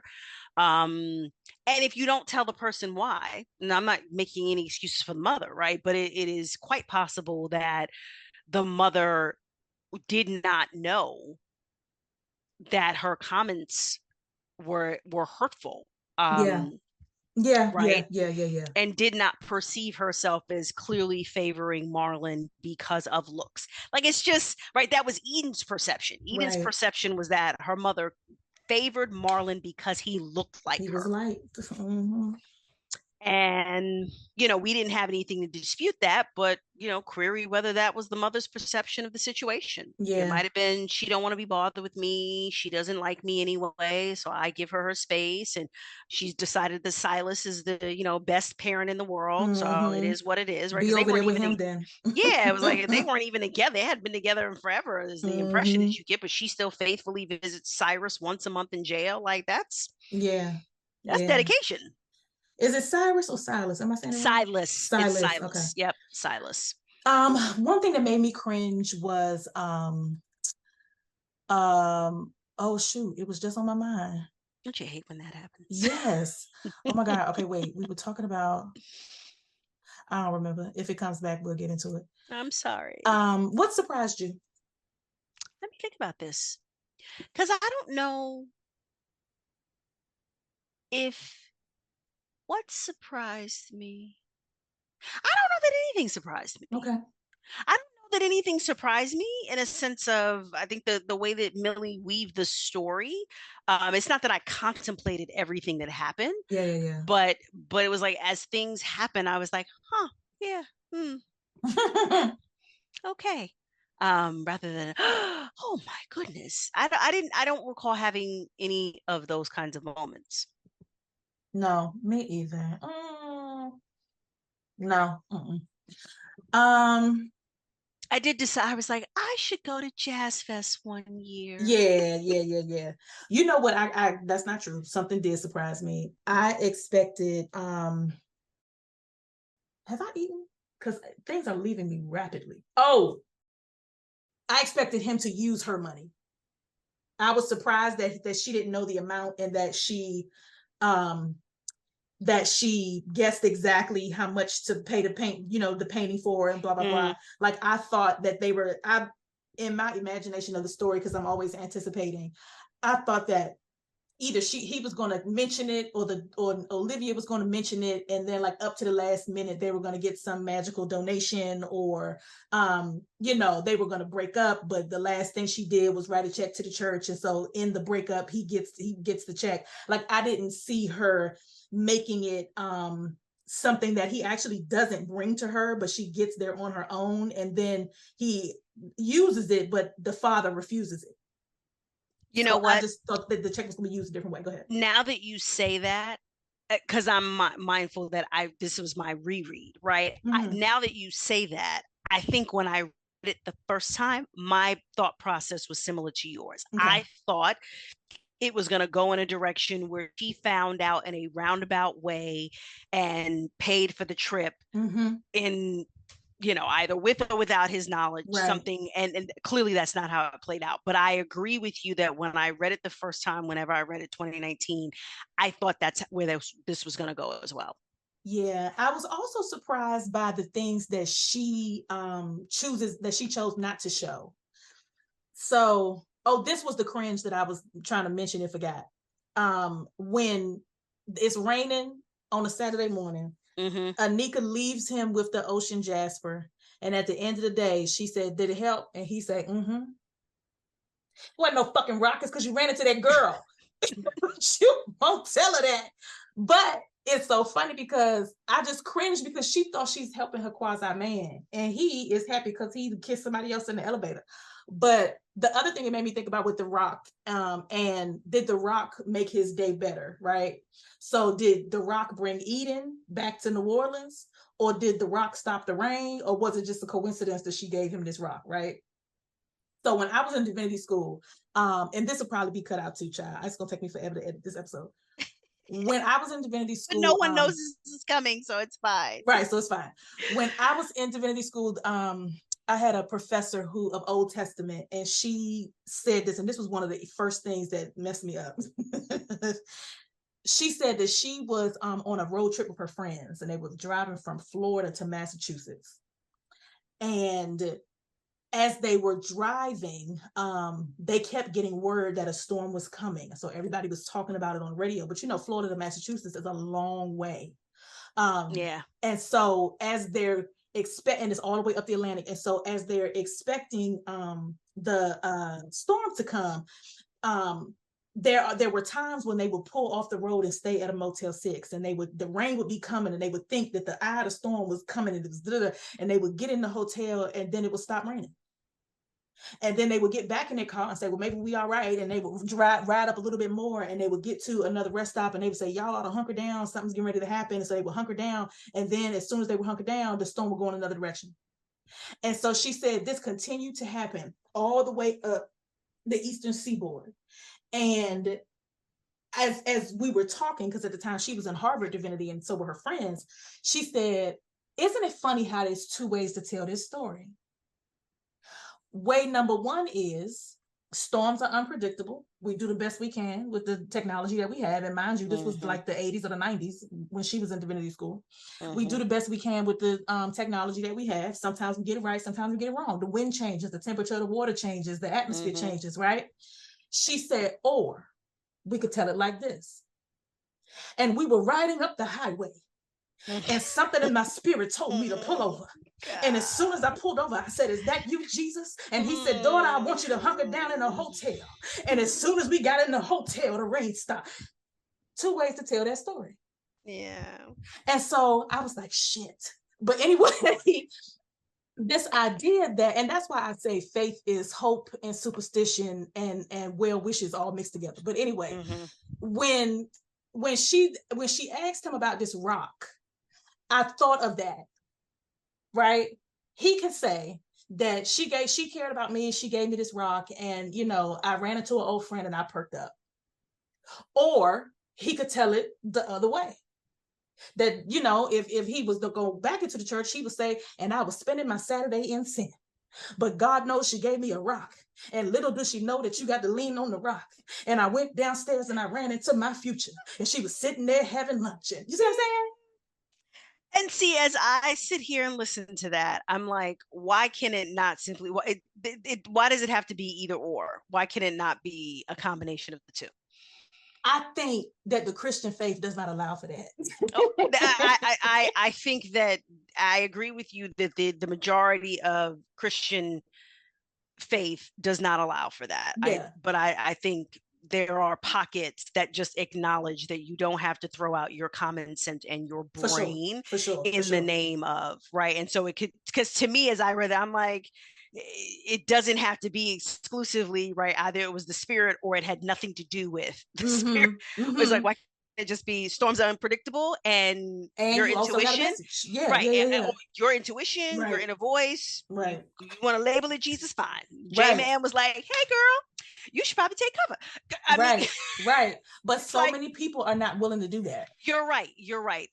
I concede that wholeheartedly. And I guess I'm just mindful of the fact that the church that I grew up in, it was not mutually exclusive, right? It was not it was often, I think, just the combination of the two. Yes, leaning more heavily on giving credit to God, but it was also like, you weren't asked to just leave your head outside. I had other issues with them, as we've talked about, but it wasn't that, right? It wasn't leave your brain at the door, otherwise you're not a true believer. But I respect the fact that that there are the more churches than not, that is what they ask for, unfortunately. Which is a disservice, because it is just, but yeah. And obviously the spiritual piece is more entertaining, right? And part of this is that's how you get your money. Well. You don't get money on coincidence and intuition.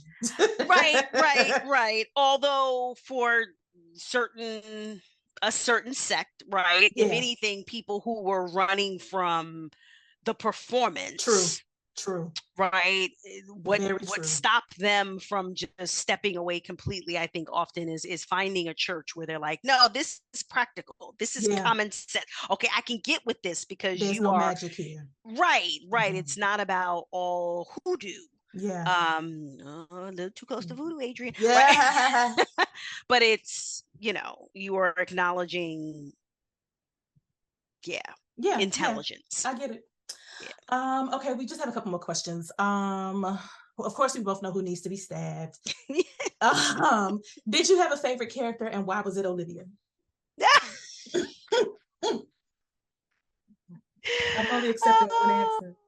goodness. I mean, she was She's adorable. just adorable and insightful and just so precious, right? It was like, Mm-hmm. aside from what happened to her, which of course you wanted to clutch her even closer, but you just it was sad that it took Olivia getting to, it was sad that all of those dramatic things had to happen for Olivia to be closer to the kind of childhood that we all wanted for her, right? Yeah. By the end of the book, right? You know, she gets to spend unfettered time with Yes. Drew and Eden and Jade and Juniper.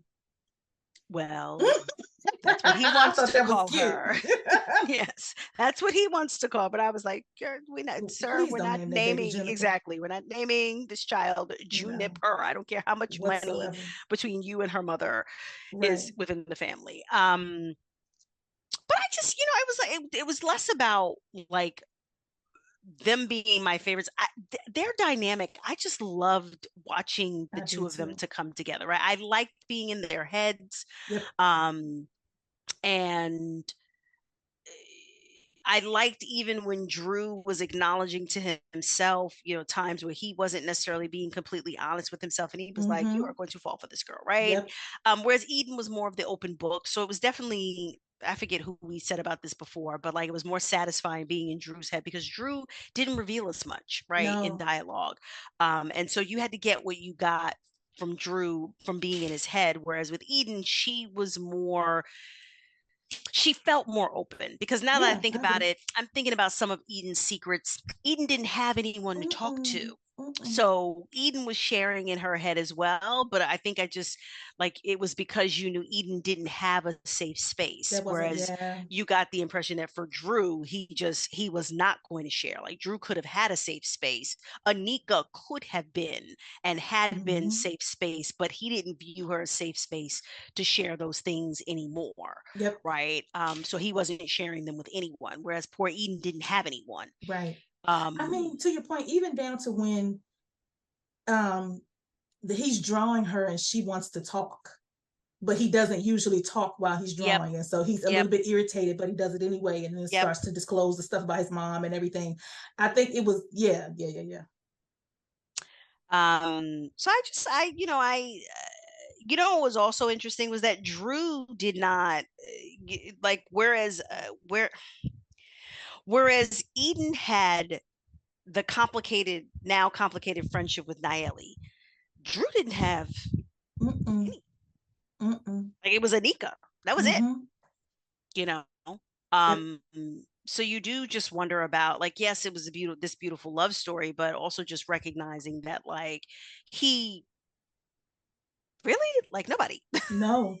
right? And I mean, but he told Anika that I don't have friends. I don't have any friends. Yeah, And it's yeah, not to say, because this is the thing.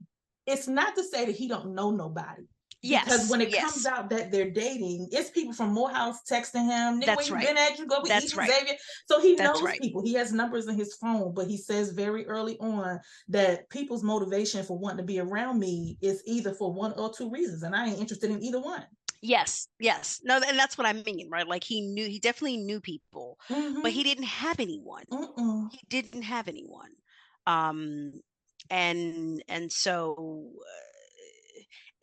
at least Eden started building something with Lauren, right? Because once the situation with Naeli is tainted, Yeah. and yes, she knew her brother loved her, right? Like Mm-hmm. she knew, even though kind of coming clean with him was going to be complicated, but she knew that she was loved. Yeah. Like Drew didn't have any of that. Mm-mm. He didn't, Nope. because it doesn't even sound like he had a like halfway a cordial relationship with Sabina. He tolerated Sabina. Right. Right. That was Right. it. Yep. And it makes me think about like when people like, so he basically lived his life in his head. Yeah, Um, yeah, yeah. and which is another thing that made me feel for Anika, because she had to have been trying to coax him out Yep, through various means yep, for years. I mean, like since it happened, yep. and just recognizing that he is closed to me, and the only Mm-hmm. thing that he gives me is the thing that really anybody can have. Yep. You know what I mean? Like it don't take nothing to fuck a stranger. Like, okay, but his heart and his thoughts and his needs and his vulnerabilities, like I That's just been locked away. Keys listen. been tossed. He didn't move the vault. She don't even Yes. know where it is. She ain't know where the boy Yes. lived at. Now you know how I feel about Yes. that. Yes. So yeah. Um, favorite scene moments, which I think we've done some of, and then who did you want to get their own book? So I think we've talked, right, in terms of Mhm. like some of the favorite scenes. And, you know, as sad as the Sister Kathleen scenes were, there was again, we were seeing some tenderness there with Drew as well. Mhm. And it broke my heart. But the scenes were so well done in terms of her looking for her mother, asking for her mother, Yeah, and yeah, yeah. whatnot, and always being gravitating back to the cemetery where her mother was buried. It's sad, but just beautifully done, I thought. Mm-hmm. Those scenes. um I liked, obviously the painting, because like I said, I could see the greens, Mm-hmm. right? I could Mm-hmm. see him pulling all of this together. I could see them in his apartment, as he was painting and had taken the pictures so that he could refer to, like, I saw all of that, and I just loved how that came together. His moments with Olivia were always, as we said, so very sweet. And I the it's not the final scene, but it's one of the last scenes, right, where they bring Jade to the Grammys, and Yes, Lord. she's chewing on Eden's dress, and I just, like, I Yes. saw that. It Yes. reminded me of when Jay-Z and Beyonce brought Blue Ivy one year, and there were the Mm-hmm. photos of Beyonce. She's got the juice box, and she's Mm-hmm. got like the fruit snacks or something or another, right? So Beyonce is, wearing probably $100,000 from head to, Mm-hmm. and an outfit At and probably least. millions of dollars worth of jewelry. Yep. Um, but at the end of the day, still being a mother, right? She And alone, and and so Blue Ivy don't care nothing about it. Give me a goldfish none cracker or about, I'm hollering. exactly, and having that, like, right out in front, like, this is what it is. Here's her honest juice box, and here are Mm-hmm. her goldfish. Here's her Mm-hmm. pirate's booty, because that is what my child asked for. Mm-hmm. So I just saw that very clearly as well, like It was very Jade cute. wanting to go up Yeah. with her and chewing on the dress and whatnot. Mm-hmm. But I just, the visual experience of this book, I was reminded just how clear Yeah. It was this very book, vivid. yeah, it was very vivid in my mind, Mm-hmm. um from beginning to end. And so it was less about like the favorite scenes and more about, like, I really enjoyed that this was one of the ones that played out like a movie for me. Yeah. It really, really did. It was another part. So I liked anytime she went to see Silas because I feel like he put an up on game. I True. loved their reunion. Mm-hmm. I was surprised also. This is another thing that surprised me in terms of the things that she leaves out. She didn't waste our time with the rest of the tour. Um, Correct. oh, the other thing that made me cringe was her wanting to get double D breast implants and the doctors telling her, please go sit down. Oh, yes. I Yes. felt really bad. Like she was really getting ready to be in breast implant BBL territory and had no business. Yeah. Yeah. But the things that she left out, which we didn't really need. I mean, we didn't need to see the rest of the tour. We didn't see his announcing the trip and the fundraiser on Sunday, which could have been an opportunity to show more of his upset with his father and his angst at having to do that. Mm-hmm. We didn't see when she comes back from Miami the first time. We don't see a reunion. We just see that they end up see that, like, we kind of drop in mid conversation with them. Mm-hmm. And the also the elements that she didn't really get into. um Anika's, yes, Anika was in it for the same reason that he was. Like, this is a legacy thing, but there was actually nothing making her do it.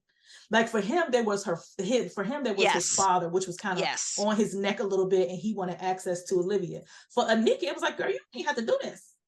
Like, But you see that, and yet I would, ironically, I would say I perfectly understood though why she kept it going. There was like the last thing of her That family she had, true. that she had. So even though she didn't want it necessarily, it's like, what else did she have? Right. She had that, True. and she had Drew. And she also didn't give us, we get a little bit of a mention from his father about don't bring that whore or that witch or whatever you say, about Anika. But we don't get a whole knockdown drag out about who she is in his life and, you know, a flashback. So there were some things, his interaction with the police and Sister Kathleen's death. And Yep. she could have given us a scene where he's sitting in the police station trying to reckon with what's just happened. And Yep. you know how authors describe the busyness of life when you Yeah. on the inside are standing still, or it feels like slow motion. So I just to speak to how we still got a whole lot, even though there was some elements that you would expect, again, not novel, but nuance, that she elected to leave out, but you didn't miss it. Yeah, I agree with that. I agree with that, because all those things that you pointed to, like, I didn't feel like we missed it, right? Because she gave enough that we were there. Like, right. we got a couple of words about having to talk to the police, right, about Sister Kathleen, and I saw it. I saw him right in the station. I saw him being distraught for Drew, right, which probably was not going to be sobbing. It was going to be like shell shocked. Yeah. Right. That, like, yes, he knew that's probably where this was going to go, but now it had happened. Right. And this poor woman was gone and had been gone for probably 2 days. Yeah. You know, yeah. and the heartbreak of all of that. So yeah, I agree with you that, like, there were things that she did not go into, like, bring us into the scene, but she gave us enough where, like, I felt it, I saw it. Yeah. And that it's not necessary, you know, mandated to go into every little piece of it, because we do get a reunion, you know, eventually. It's when Yes. they find out that they're dating and she got to go to Florida and sit at the end of the boardroom table with her brother. Yep. But the first time we don't get that one, but it goes to show that, like, you don't have to give every moment of every day.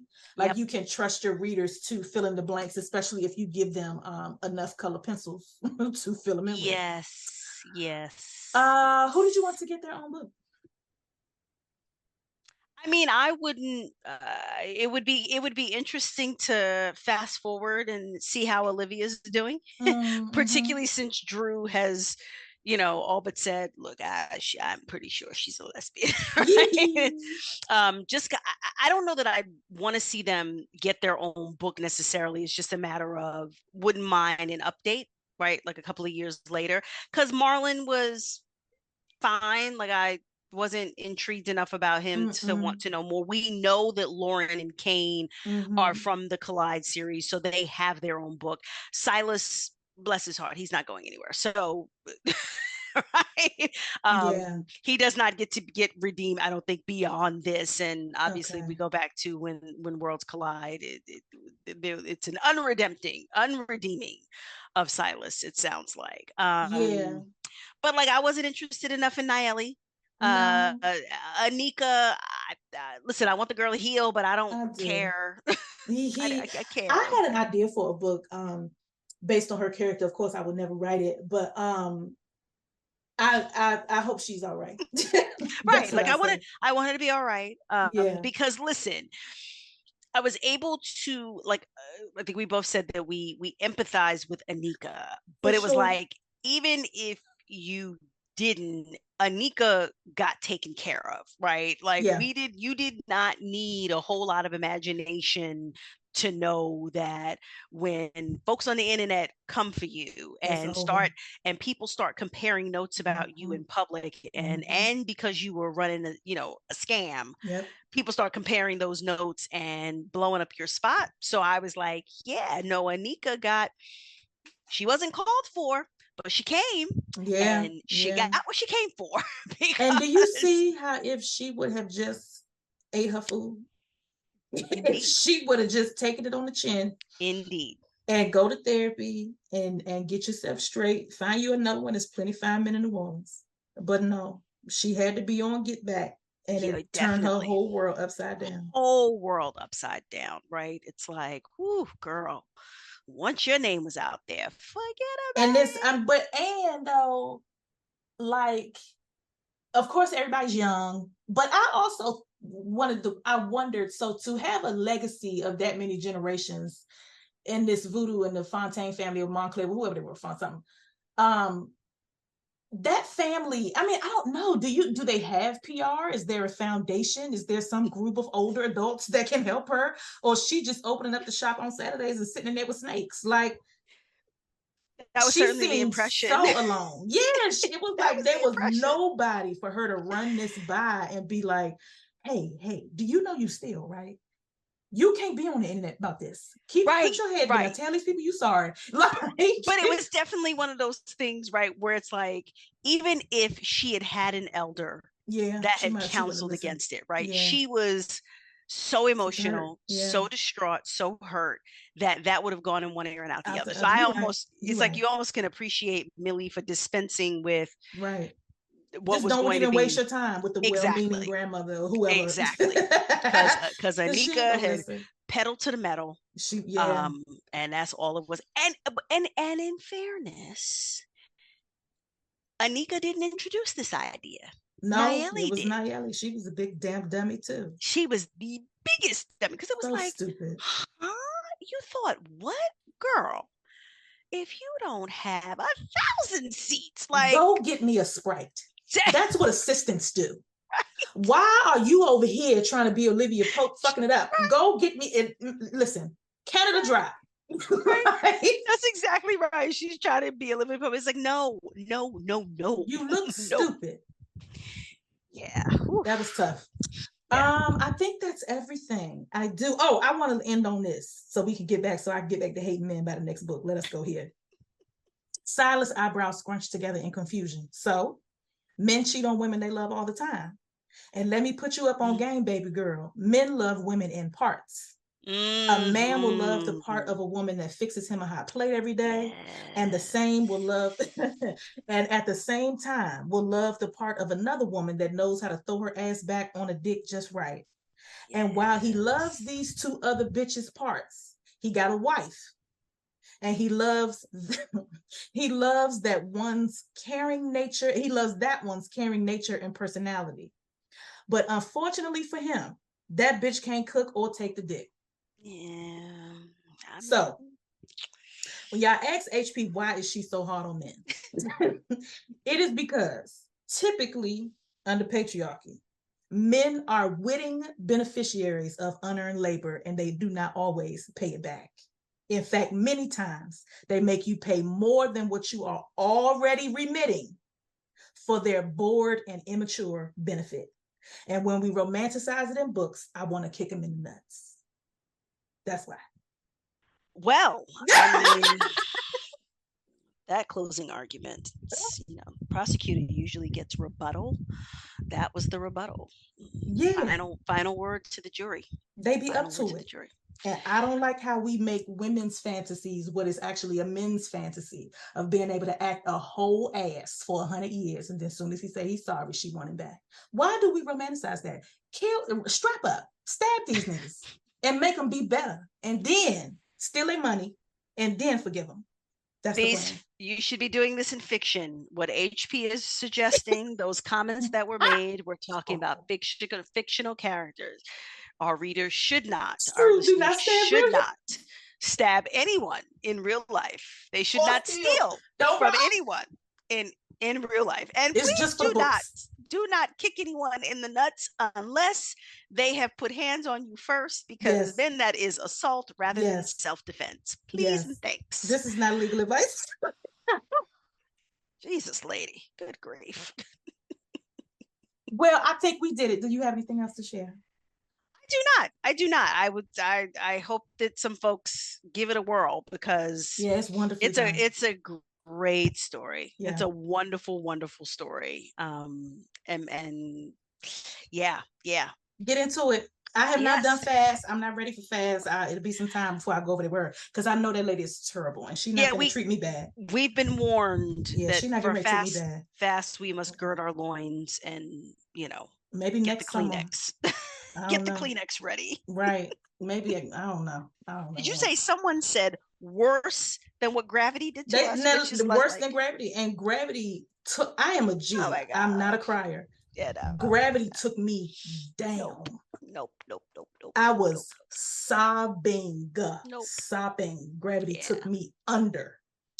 Yeah. So I cannot even imagine fast, which is why I'm not going to fool with it, because I'm smart. Okay. I know how to learn from other people's mistakes. Yeah, I'm gonna have to find somebody to give me the cliff notes so I can skip over.